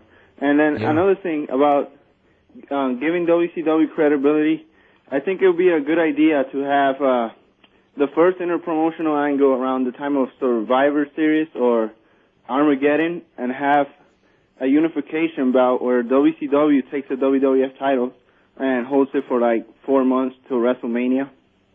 And then good idea. Austin can win it back there, or anybody. I think that's a real good idea. Then they'd have to separate them completely again for a while. Yeah. But there would be something of that would be a good storyline of WCW having the WWF title, and they're separated, so WWF actually can't have a title. But then the downside is WWF has to do monthly pay-per-views without a world championship, and then the buy rates will drop. So it's like, I think that that's a real gutsy move. I think that they won't do it. But like they could have it in Armageddon, then the Royal Rumble will sell it by itself, and then something hot for the February pay-per-view, and then WrestleMania, the unification bout. Yeah, then they can get it back there. Yeah, and the problem is then when they get it back, you know, that's like the Kawada Sasaki. You know, it was really hot, and then as soon as Sasaki won, that thing was just like, it hasn't meant a thing since then. Another thing, do you think Aldo Montoya and the 1-2-3 Kid could end up being the last two in the gimmick battle royal? No, because they're gonna be wrestling. They'll throw a match with them on WrestleMania. They're not gonna humiliate any of their current guys by putting them in there. And what do you think of the line? I was not expecting that. I was very surprised how they put WCW over, but the line that really surprised me was the one that Shane said, "We're gonna kick your ass," but he said again, you know, and like we did in the past. And I never thought I would hear that on Raw. And were you expecting that? Well, I think that they've Nothing wrong with acknowledged. saying it now, though. Yeah, they own the company. The other thing is, they have acknowledged in their work history of wrestling that period happened because, you know, Vince was on trial. So that on trial for 4 years. Man, that trial dragged out. Yeah, it sure did. It dragged out 4 years, but that is their version of history. So since they've already acknowledged that period actually existed, they might as well use it as a storyline. Yeah. All right. Well, thanks for taking my call. Okay. I'm gonna hit a few emails before we hit the break. This is another one of those questions on that subject we're not supposed to talk about. What do you think of these matches for the next Pride? Vitor Belfort versus Dan Henderson. That's a good match. I don't like Dan Henderson's chances in that one, though. Although he's a gutsy guy. I don't know. That's a good match. Vanderlei Silva against Gilbert Ivell. That's the match everybody wants to see. It'd be a super match. Mark Coleman against Heath Herring. I've heard a lot about people discussing that one. That's a really good match, too. Any ideas of what matches Pride wants to do? I've heard about them wanting Mark Coleman and Heath Herring, as a matter of fact. There's no box office in it, though. That's the problem. But it's a guy who Mark Coleman could have some problems with. It says, Ric Flair should be Linda's new boyfriend, and Booker T should escort Shane to the ring at WrestleMania. We keep hearing about that Ric Flair-Linda McMahon thing. Yeah. Let's see. Did you notice Tony Schiavone desperately trying to call matches last night? I guess he's trying to keep his job. He's not very good as an announcer. I think they should get rid of him if they haven't decided to already. With WrestleMania... Can you imagine the debates that Ric Flair and Vince McMahon would have? How about Ric Flair and Kurt Angle? Yeah. Yeah. God, that'd be awesome. Yeah. Vince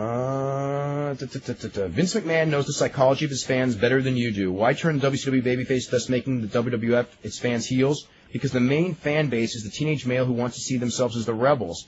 The same way the NWO started getting cheered over WCW because the teenage male fans want to be identified with the rebels. And the WCW fan will be seen more as a traditional fan. No, by that standard, the WCWs would be the rebels. I think you're getting mixed up. By the way, did you notice the WWF show didn't have one clean finish, and the champs were completely devalued when Test and Chris Jericho both lost non-title matches filled with run-ins? Yeah, I noticed that. I didn't like those non-titles. I thought that especially, not so much Test because the European title's a joke, but I thought that they really devalued the Intercontinental when Jericho gets beat by Big Show, and it's not even an angle to set up, Jericho and Big Show. Yeah. WCW featured all clean wins. Could it be coincidence? Well, it's different writers. Plus, it was the last show. Plus, it's the last show. Why do a? Yeah, exactly. I mean, do an WCW angle? should. Yeah. Why? Yeah. WCW could it be coincidence? Or are they trying to portray WCW as the wrestling group and WWF as the sports entertainment group? They're trying to portray them both as the same. That's the idea. But the WCW, they're not in control of WCW yet anyway. In fact, one of the first words I heard on that Nitro show last night was sports entertainment. Yep. Over and over. Yeah, right off the bat. Yeah. Will the WF bring back the NWO, Hogan, Hall, and Nash? Unlikely. Nash doesn't want to come back right now. What do you think of Vince's comments on Jarrett, Luger, Bagwell, and Dustin? Very interesting. Let's see. I don't think most people know. We never found out who beat up the Magnificent Seven. Oh, I got about 3 emails on that one on the way. I just remembered that. Yeah, we never did. Yeah. They should have brought, anyway. Don't know if you remember a channel in New York City that had wrestling every day. It was Channel 68 during the 80s. It had 2 days of Texas, 2 days of NWA, and 1 day of UWF. It was changed into the Home Shopping Network. Yeah, a lot of stations around 85, 86 when syndicated wrestling of regional promotions was a real big deal. A lot of stations, would do like a wrestling block like 5 nights a week for 1 hour, and that was one of them. New York had it, yeah. Let's see. I'm writing to you on this subject. We want you to settle a bet. I say that the Magnificent Morocco was a decent worker. My friend says he was the 80s version of Lex Luger. We've got a 12-pack riding on it. Okay. At the end of his career... Split that 12-pack. Yep, that's your answer. Split it. Because at the end of his career, he was like Lex Luger, but during his prime, he was far better than a decent worker. In his prime, he was one of the best workers in the entire business. The guy was really, really good until, he just got old and huge. When he was in the WWF, he must have been 275 pounds with those shoulders and everything. Couldn't move at all. But that's what they wanted. They wanted guys, big enough to stand next to Hogan. But, Don Morocco from Florida and San Francisco and, those areas, excellent worker. We are going to hit a break right now. We're going to come back with more phone calls right after this. The leader in broadband talk. This is IATA.com.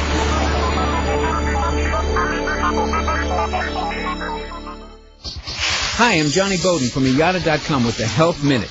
The high-carbohydrate diet is the biggest uncontrolled experiment in human history. Why? 11 servings of grains and bread? No wonder Americans are as big as Chevrolets. Listen, let me tell you about the diet we were meant to eat. I call it our factory-specified diet. Every species has one. Squirrels have one. It's called nuts. It's what they run best on. And humans have a factory-specified diet also. It's what our digestive systems run best on. And that hasn't changed in 2.5 million years. We run best on the same stuff our caveman ancestors thrived on. Stuff we can catch, hunt, fish, gather, or pluck. The cavemen didn't get that, and they didn't get diabetes. They ate meats, fish, vegetables, nuts, seeds, and fruit. That's our factory-specified diet. And the only people who think differently are doctors who are nutritionally illiterate, dietitians with their hairnets and their food pyramid, and the food industry that wants to sell you stuff that can sit on a grocery shelf for 6 months. And why can it sit there for 6 months? Because rats won't even eat it. Until next time, this is Johnny Bowden from IATA.com with the Health Minute. I'm here to talk to you about a problem that's sweeping our country. The Girl Scouts. Thousands of girls, like my sister, are, changing. Here's what to look for if your sister may be suffering from GSS, Girl Scout Syndrome. Confidence, self-esteem, leadership, respect for others are all signs of GSS. Yesterday, my sister said thank you to me. I'm gonna go check for pods in the basement. Girl Scouts, good for girls, bad for pesky little brothers. I heard that. Call us toll-free, 1-877-EYATA-99. That's 1-877-EYATA-99.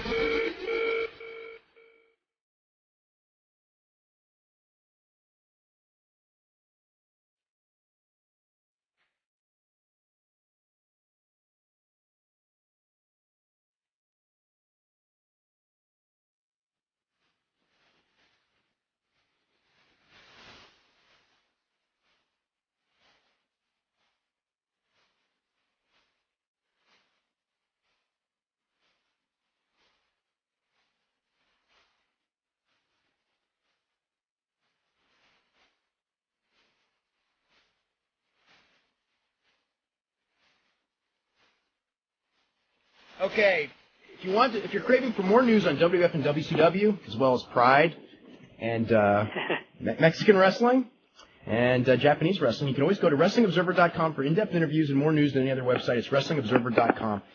Tomorrow, I want to remind everyone, tomorrow on the show we're going to have Jerry Lawler. Thursday we're going to have Brock Lesnar, former NCAA champion, who is wrestling in Ohio Valley. And Friday we're going to have Daryl Peterson, who was actually an NCAA runner-up, who wrestled as Man Mountain Rock in WWF. And Max Payne, who I've been told is going to make a really interesting guest. Actually, I was always entertained by him. He was trained in Japan. But we'll have him on Friday.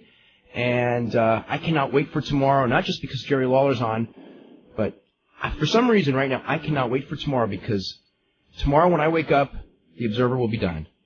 Hey, Dave, you think Jerry Lawler's going to be interesting tomorrow with all this news? I mean, Jerry Lawler's going to be phenomenal. Are you kidding? I'm just kidding. Jerry Lawler would be good. You think he's got some things to talk about tomorrow? I don't even think I need to talk tomorrow.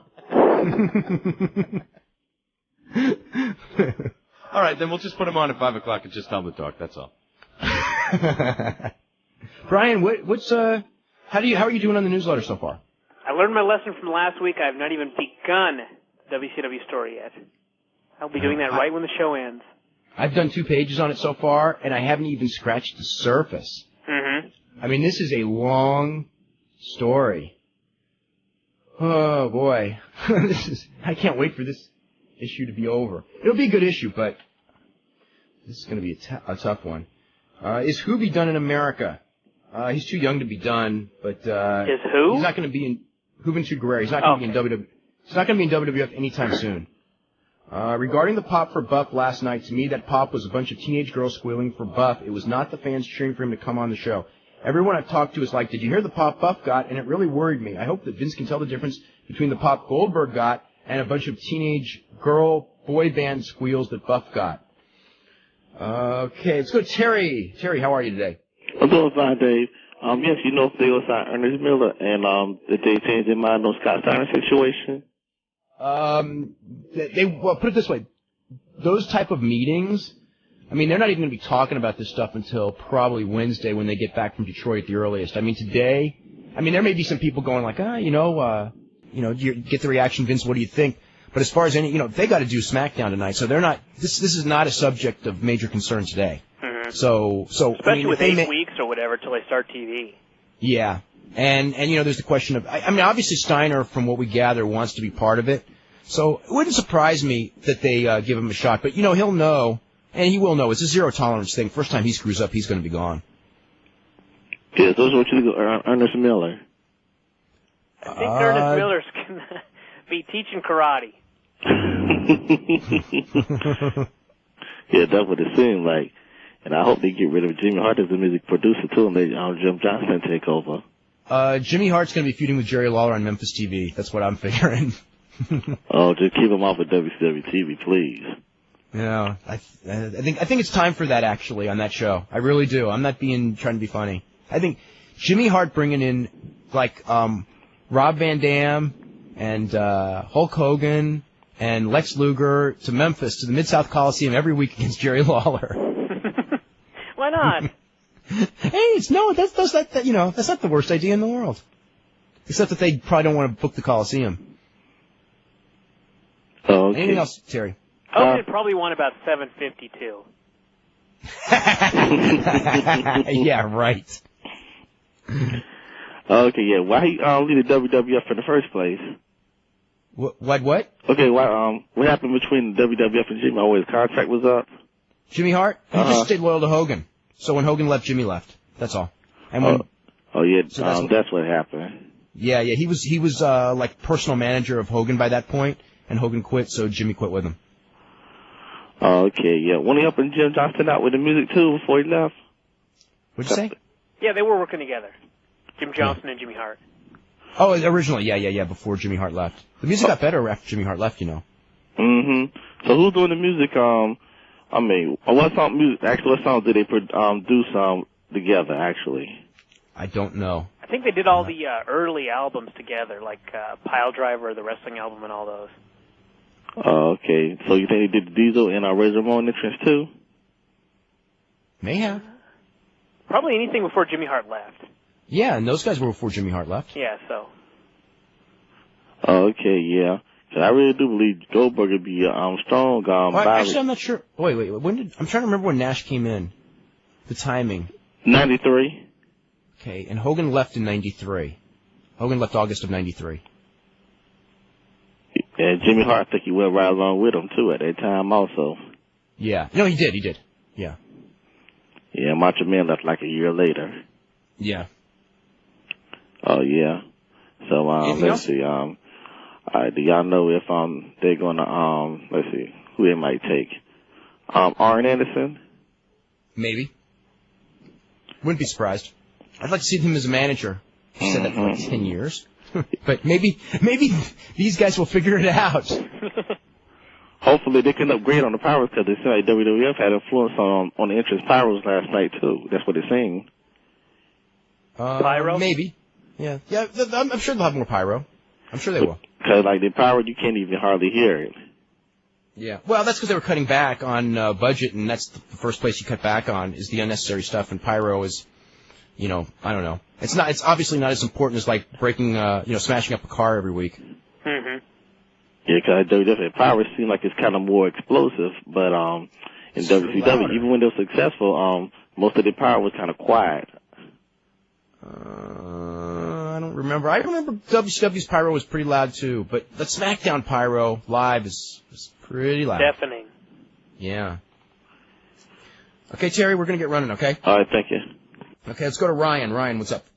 Hey, how's it going, guys? Hey. I was just wondering what you thought about HBK's involvement at WrestleMania, like if he was going to be in the main event or a referee or something like that. Whatever he's going to do, they're shooting it tonight. I don't know what it is. Hopefully it won't be the main event. Hopefully it'll be involved in some other match, but I don't know what it'll be. It might be Hunter and Undertaker in some form, maybe. Uh-huh. But I don't know. Also, what do you think about, like, Shane McMahon forming the WCW stable coming? I don't think it's going to happen. Nah. As far as bringing WCW guys over, not yet. Yeah. Yeah, it won't happen right away, maybe it's too much down the road, or? Someday it has to happen. Yeah. All right. All right? Yep, thanks. Okay, let's go to Jesse. Jesse in Iowa, what's up? Guys? Hey. My Jesse. question first deals with Chris Jericho, and I know you guys have touched on this a little bit recently. And while I don't really see it happening, anytime in the near future, I was wondering about your thoughts of maybe him eventually moving back to WCW and maybe even getting a world title run. The way I see it is, I think he's kind of hit a ceiling in the WWF. I don't see them putting him over The Rock in Austin anytime soon. And I got to argue that he's one of the top 3 or 4 fan favorites in the industry today, especially WWF. And like I said, I just don't see that there's much more that they can do with him in the Intercontinental title. It's a possibility. I would rather see someone who is more established, like Undertaker or Helmsley, move to WCW to clear the path for forcing them to main event Jericho in WWF. Mm-hmm. That way, now if Jericho fails, then you could say, well, we gave him a shot and he failed. But if you move him to WCW, it will still be seen as a lesser thing, and he still didn't make it to the top. You know how I'm saying? You know what I mean? So that's what I would do as an experiment, and knowing that experiment may not work, because I don't want to go in there and say stick my neck out and go, look at this, because then everyone's going to go, you know what though? Jericho doesn't have this and Jericho doesn't have that, and it may fail. And you just go, okay, that's what an experiment is. And if it does fail, we just go, okay, it didn't work, and we'll bring them back and do whatever we need to do. But you got to give them the chance. And also, a lot of guys, the first time they're on top, they do fail, but then fans start thinking of them as top guys. And the second time they're on top, the people, you know what I mean? They do a lot better. Yeah, not like Sid, like but yeah, hopefully. Well, Angle will because of that.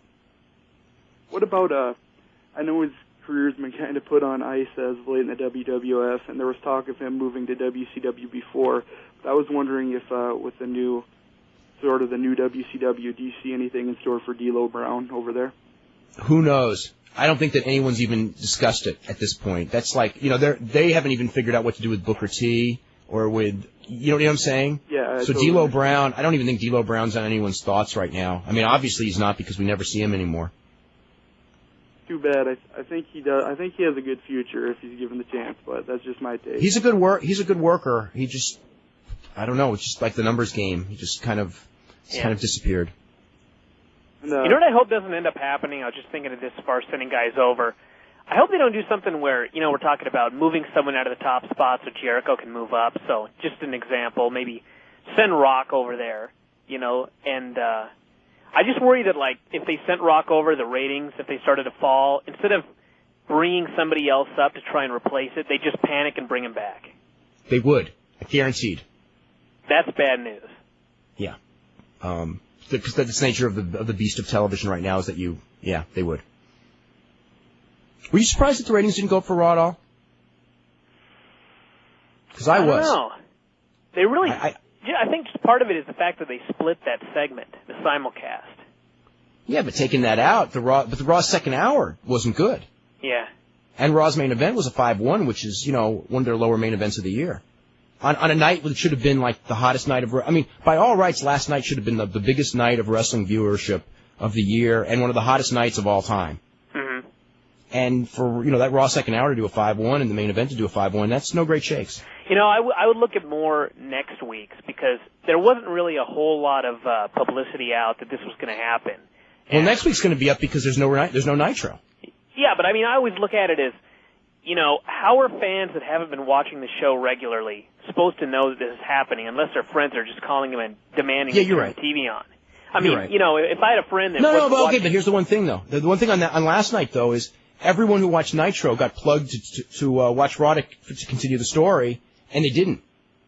Yeah. Because the first hour of Raw, you could say that, but you got that whole Nitro audience, and Nitro closed with a 3.5, which is the most they've closed with all year. They had a big audience there, and you're telling them, this story is going to continue on TNN, and they didn't, and a lot of them, most of them, as a matter of fact, did not switch to TNN. They just turned off their TV. That's not a good sign that they just turned off their TV and said, "Oh well, our product's done." Because isn't the ones who didn't switch over. What would be their What would they say? I think it's just. It may not be, but I think a lot of it might be the fact that the fans that were left were hardcore WCW fans. They just loved it, and they're not interested in seeing the WWF product. Well, maybe if they, if they start another company and Vince may own it, but all the guys they love watching are on there, maybe it'll do okay. I want to ask you another thing also.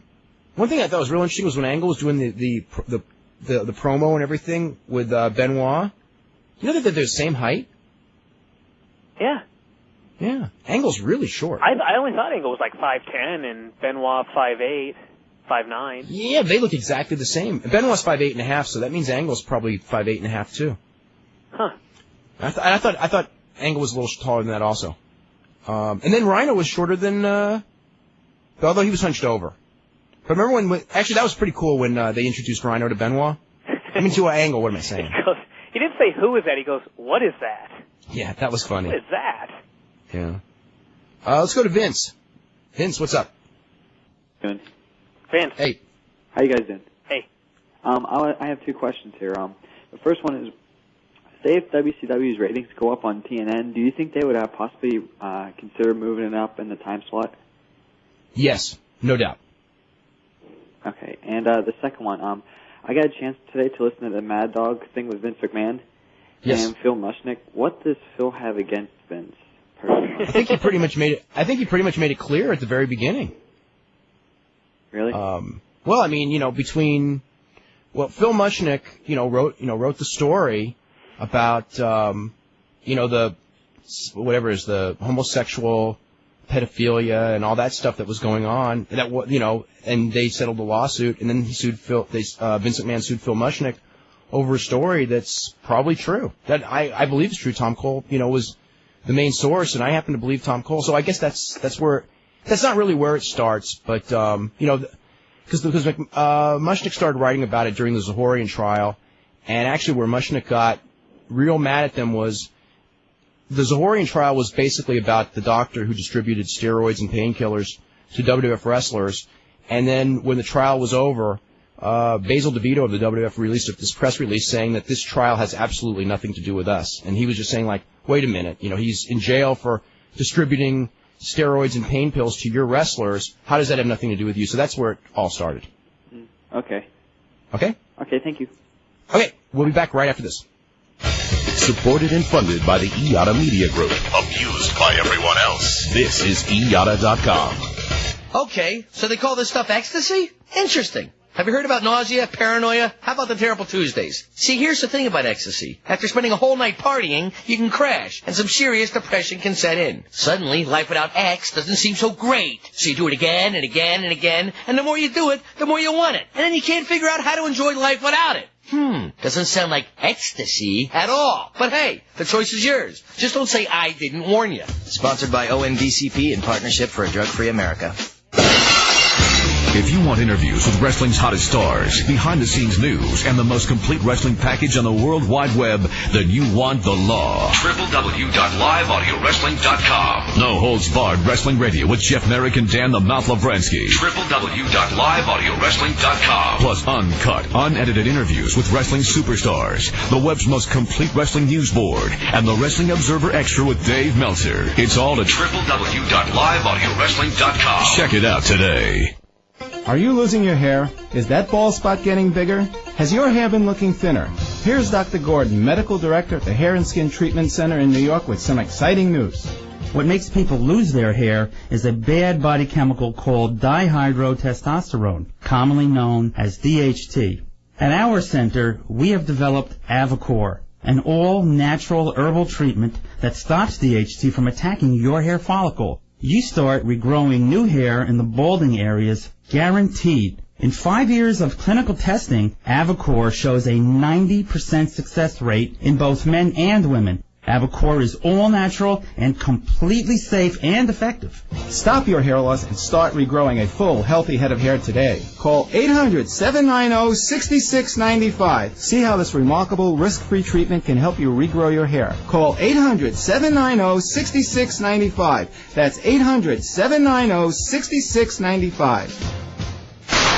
Call us toll-free. 1-877-IATA-99. 1-877-IATA-99. Okay, I want to remind everyone one more time that Sunday we're going to be live from midnight to 1 a.m. right after WrestleMania. A special edition of Wrestling Observer Live covering WrestleMania, so you can join us here at IATA.com. Me and Brian will be taking your emails as well as your phone calls Sunday night, so it's a big week with Lawler tomorrow, Brock Lesnar, Max Payne, WrestleMania. Boy, big week. This is from Mike, who goes, why couldn't a new promotion start up using syndicated television instead of trying to get on a cable network? Granted, it would be difficult, but ECW survived for a while just on syndication, and if a startup company with some decent money behind it could probably turn a profit having shows just on syndication. Everyone that's tried has failed miserably, and that's the answer. I mean, WoW went through $3 million in 3 months trying to do it that way. It's the thing is you really can't build something because I don't think you can build something off of syndicated TV anymore because it costs too much to get on.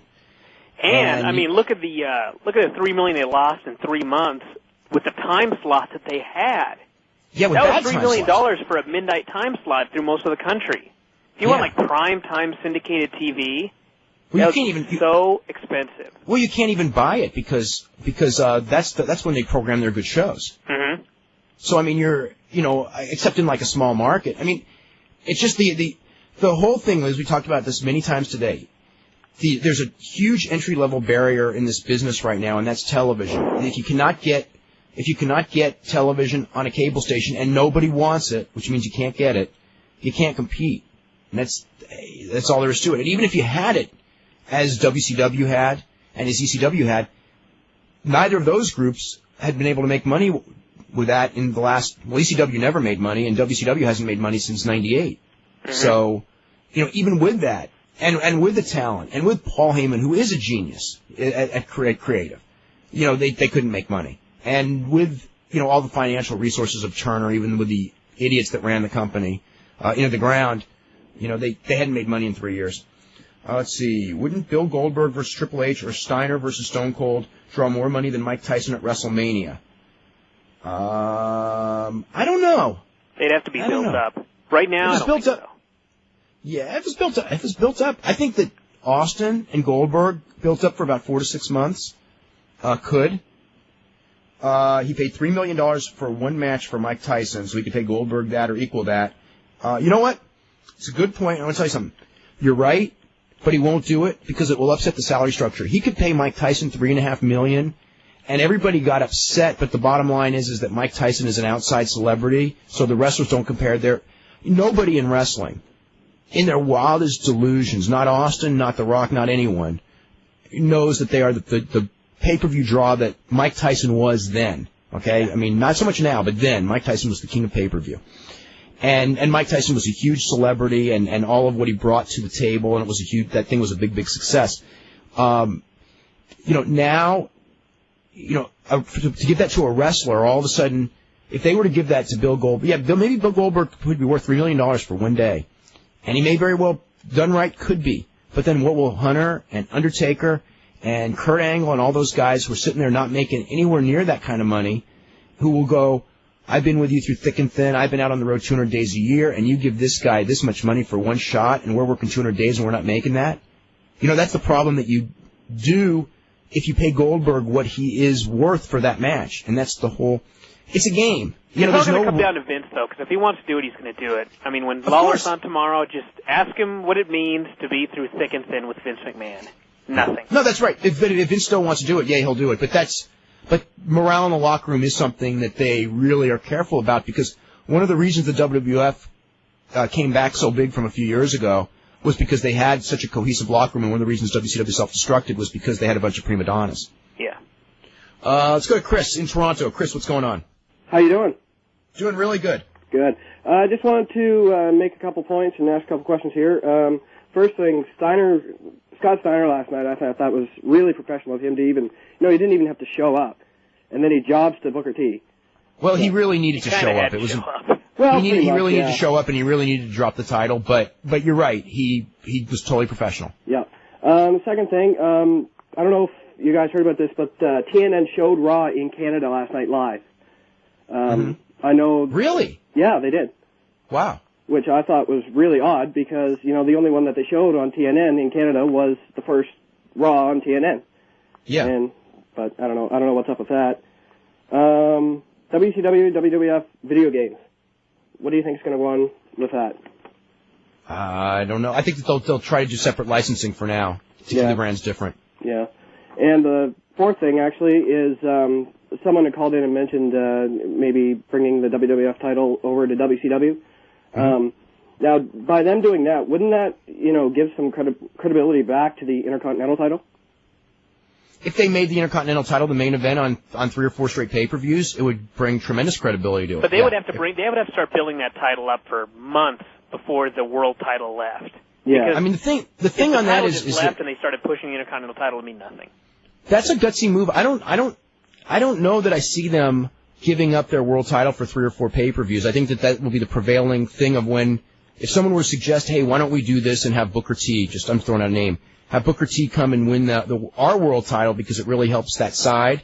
And, this other side's doing well. I think that the thing is, yeah, but we got 4 pay-per-views, and if we're not going to do interpromotional and we're not going to have Booker T on our pay-per-views, I think that will be where the argument is. At that point, but, again, Vince can do anything he wants. He's got all the cards. Stuff, and then, lead up to maybe a WrestleMania Intercontinental title WWF versus WWF title WCW. It could be done. They could certainly do it. But it wouldn't surprise me. They can do anything they want. Yeah. Okay, maybe if you could just, find out a little bit more about that TNN thing, because that's, kind of odd. Yeah, I didn't know that. Yeah. Okay, that's great. Okay. Let's see. Do you think Ray Jr. being put over last night was a concession on the part of the McMahon family? No, that was planned all along. That was planned a week ago. When they didn't win the belts at the pay-per-view, the idea was they were going to win them on the Nitro. So that was, nothing has anything to do with anything on that. They were, the WWF people were not that concerned over the titles other than, because Booker T was going to win that title no matter, whether Eric Bischoff was running the show or whatever. That was just the plan for that night. Yeah. Okay, let's go to Chris in Long Island. Chris, what's going on? Hi, how's it going? It's going pretty good. On the Goldberg thing that you were just talking about, as far as everybody being a prima donna, if Hunter were to get mad and Rock were to get mad that he got all that money, the only difference now as opposed to if WCW existed with other owners is that since, like you said, like Vince owns, has all the cards, there's almost no room to be a prima donna anymore. You kind of even if that's how you really feel, you can't even show that in the locker room anymore because, you know what I mean? Those wrestlers can't pull that leverage game anymore and say, well, I'm pissed that they brought in Goldberg for $3 million. Meanwhile, it made the company a lot of money, and in turn, couldn't it actually even make those guys a lot of money because those would be the guys working with them? Like Hunter, they won't take it that way. They won't. But they can't. But what I'm saying is, even if they won't take it that way, I know. Yeah, I know what you're saying, that they cannot afford to be prima donnas and they can't afford to be bad guys and all that, but people can still get, you can't stop people from being in bad moods. Yeah, and I think that, I mean, like, you can stop them from going, like, I'm not going to do a job because then you just fire them. Right. But if, like, a couple of people start having bad, if people start thinking like that, and that stuff can get, contagious real quick. I mean, years ago, the WWF locker room was a disaster. Not that many years ago. Do you think well, with the way things are kind of structured now, do you think it'll be like, I know this is probably too idealistic, but that the guys will get to the point where they realize they got to be happy that they just even have a job because of the way things are set up, that at the blink of an eye now. Yeah, but you know what? If people think that, they get really scared. And that's not a good locker room either. You want some job security. You don't want enough job security where people think they can be lazy. They know they have to work for their money. But you don't want this thing where every single day they're worried they're going to get fired from their job for any little mistake, because then if you have that, that's not a good locker room either. Yeah, that's true. But I guess I don't know. Like I said, I guess it was just an idealistic kind of a thing. But you don't want a situation where everyone backstage is in that mood, because it's not like Vince McMahon could go back there and just say, "Everybody cheer up, or you're all fired." Yeah, no, I guess yeah. But as far as like that whole thing he did last night with the thumbs up, thumbs down, was he just doing that just because? Was that just an actual test? Was he like, let me see? I don't know. Because it was kind of weird because I think it I thought he was expecting them all to be booed, and those were the guys he was going to fire. Well, yeah, I guess that was probably part of it. Definitely like Luger and Bagwell and those type of guys. And I couldn't believe, I got so mad when Bagwell got the girls just cheer. You just wanted to slap everybody in the crowd. It was like, well, not everybody. But why would they know? They don't know that Bagwell, laid down in a minute on that. Oh, no, I know. I'm not saying like they should know any better, but it's just. It's like people expect. Dude with a big hat that dances. They go, he's kind of entertaining, So that's what they're reacting to. I don't mean like they should know any better or that certain ones did, but it's just knowing how he is. It's just like, you know what I mean? You just wish you could. Yeah, I know. It was like that night when Rikishi mentioned Hogan's name and they got the big pop on that Raw. Yeah, and I was going like, oh God, what is this? Does that mean that they're going to now bring this guy in? And they almost did too. Yeah, well, that's why. But also too, guys like Booker T, they just got. I think the crowd was confused because, even like by the end of the whole angle with Shane and everything, it's like, like you said, it looks like they're trying to position WCW to be the baby face on this whole thing, but. Then does that in turn, is Vince just a heel, or is it supposed to be like all the WWF wrestlers are heels? You know what I mean? It's kind of weird. Confusing. It was the first week. They got to work out all the kinks. Yeah, they have to make it more decisive because it's to the point where it's like, I don't see Vince making he'll make himself the heel and certain aspects of his company the heel, but I don't see him keeping his whole thing as the heel, because even if it boosts WCW and WCW becomes this hot thing again and people watch the WCW shows that they put out or whatever and cheer for them, he's never going to let it surpass the WWF name. Right. No matter what. The WWF name is much bigger worldwide and it's a much more valuable name, so you don't want to kill it off. But the thing is, you don't want to make the WWF name heel. You don't want to do that. Yeah, that's why I was confused. But he does want to make WCW. WCW needs help in being babyface because the previous management had portrayed WCW as uncool, unhip, incompetent, stupid, for year after year after year, and they need to do something. WWF doesn't need that help. Yeah, but WWF can't be a heel. It's like WWF can't be a heel, but WCW has to be given some help to be a babyface now. Yeah, because it's basically like, since originally the NWO idea was that the NWO was representing the WWF, like you said, they made the NWO the cool group to cheer for, and they always won anyway, most of the time. Well, they always won. It's like they became cool because they got stuff done, and the other guys were incompetent, and they did what they want, and they ran out, and they spray painted everybody, and they just ran, 10 guys. Roughshod. There was 4 of them and 60 of the other guys, and somehow the 60 of the other guys always got beat up. Exactly. That's what I mean. That's why WWF can't afford to make WWF now the WCW guys that always get, you know, kind of bitched around or whatever you want to call it, and WCW comes in like this, you know, the greatest thing since sliced bread, and everybody's cheering for them and Shane. That's why I'm just kind of curious to see how they're going to do it, where it's a position where Vince just stays as the heel, and because then it's almost like anybody, because you would assume, like, say they had a guy like Mick Foley go and work for the WCW side, that would almost make him a heel, and you know what I mean. But now the way they're positioning it, he would stay the face, and doesn't mean Rock and Austin and everybody that's on the top in the WWE. That's why I was confused, but I was entertained by it all. But then I was just sitting there like, what are they going to do with this? Like, what's the plan? You know, how do they structure it? Well, I mean, realistically, they don't know. They're winging it too. Then that's, yeah. Well, then that's where momentum's going to. Half of this is going to be where momentum takes it anyway. So no one knows long term. Like, next year's WrestleMania, maybe it'll be all interpromotional matches. Maybe this thing will die long before WrestleMania. So who knows? Okay. Let me see what else I was going to say. The Benoit Angle thing, I actually just kind of got lost in the whole, with all the hoopla. I thought that was really good at the beginning. I liked that whole segment and the way they set it up and the little exchange they had with the counters and going for the ankle lock and the crossface, and I just thought that was really well done, and the way he he finally got the big pop for the crossface too. So I guess. Yeah, and they finally got that crossface over. Yeah, they got the move over now. So it's that was really well done, really smart. I thought so too. Really smart. Yeah, and it's good because it'll set up. That's why they didn't say anything about that being a submission match, right? They just implied that those are the key moves in the match anyway. So yeah, they didn't. Maybe they'll say it tonight, or maybe it's not. I don't know. Right. Yeah, because that's what I guess. The way they did it, I guess Angle's probably going to go over in the match anyway, I would assume. But like I said, maybe they'll do the thing where Benoit passes out, and I think Benoit might. There's a lot of ways to do it. I think Benoit might go over. I don't know. You think he will? Actually, either way is fine with me. I think he might. I think he might because they're trying to make him. I think he might this time. Yeah. Well, that'd be good too. I'm just looking forward to that match actually more than any other matches. I just think it's going to be that good. And also too, again, we talked about it the other time with Triple H and Undertaker. Again, he got the best of him, but I mean, I guess the only time left for Taker to get the best of him would be SmackDown. Is that Hunter's just that smart and he's going to always get the best of him and still get the win? Best of everyone.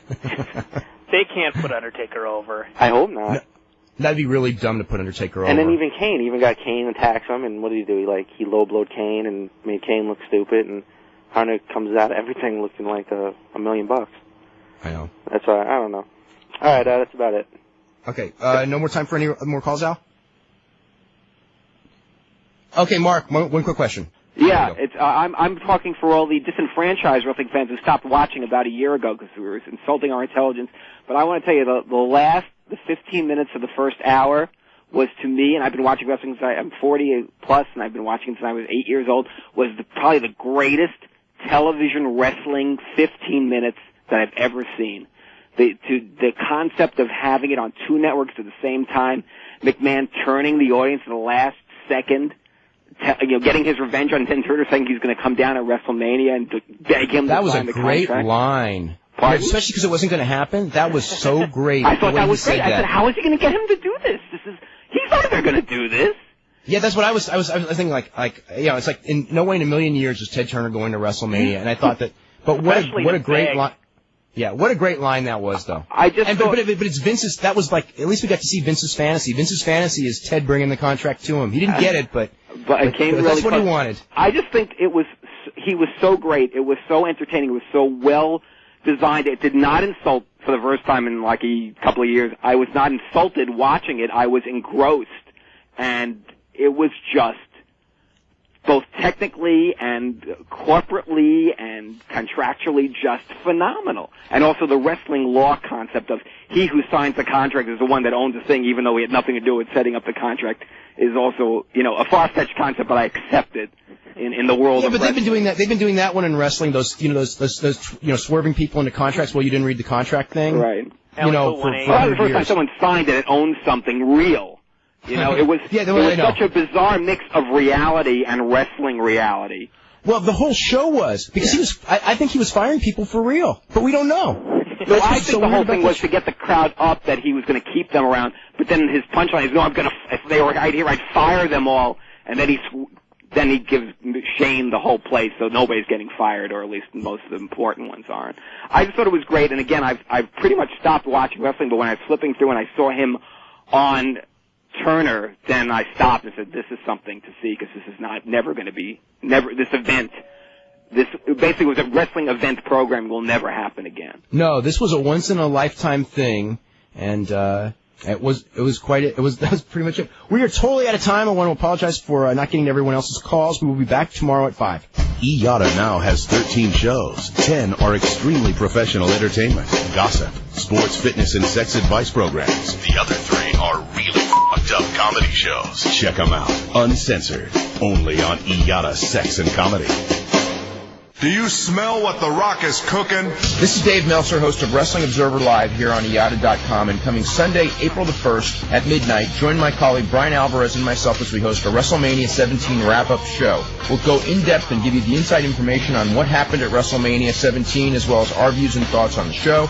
We'll, of course, take your emails and phone calls with your opinions and thoughts on the program as well. So join Brian Alvarez and myself, Dave Meltzer, Sunday, April 1st, immediately following the program on pay-per-view as we go above and beyond to dissect and critique WrestleMania 17, headlined by Stone Cold Steve Austin against The Rock for the World Wrestling Federation Championship. And the only place you can listen to it is here on IATA.com, talk radio for the Internet. And shut your mouth.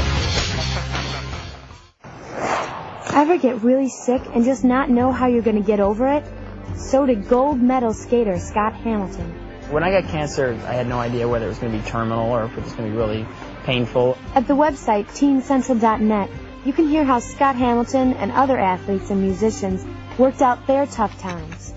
teamcentral.net. Log on, work it out. Created by KidsPeace and teens like you. Attention inventors. InvenTech. Have a great idea or invention? Then you need InvenTech, the launchpad for new ideas. InvenTech understands the needs of inventors like you, and only InvenTech offers a free patent classification search. It's the first step you need to take to success. Call 1-800-470-6868. Act now, and with your search report, receive a free video and all the materials necessary to get you on your way. Be first to the marketplace while your idea is still hot. Using state-of-the-art technology and our worldwide experience, InvenTech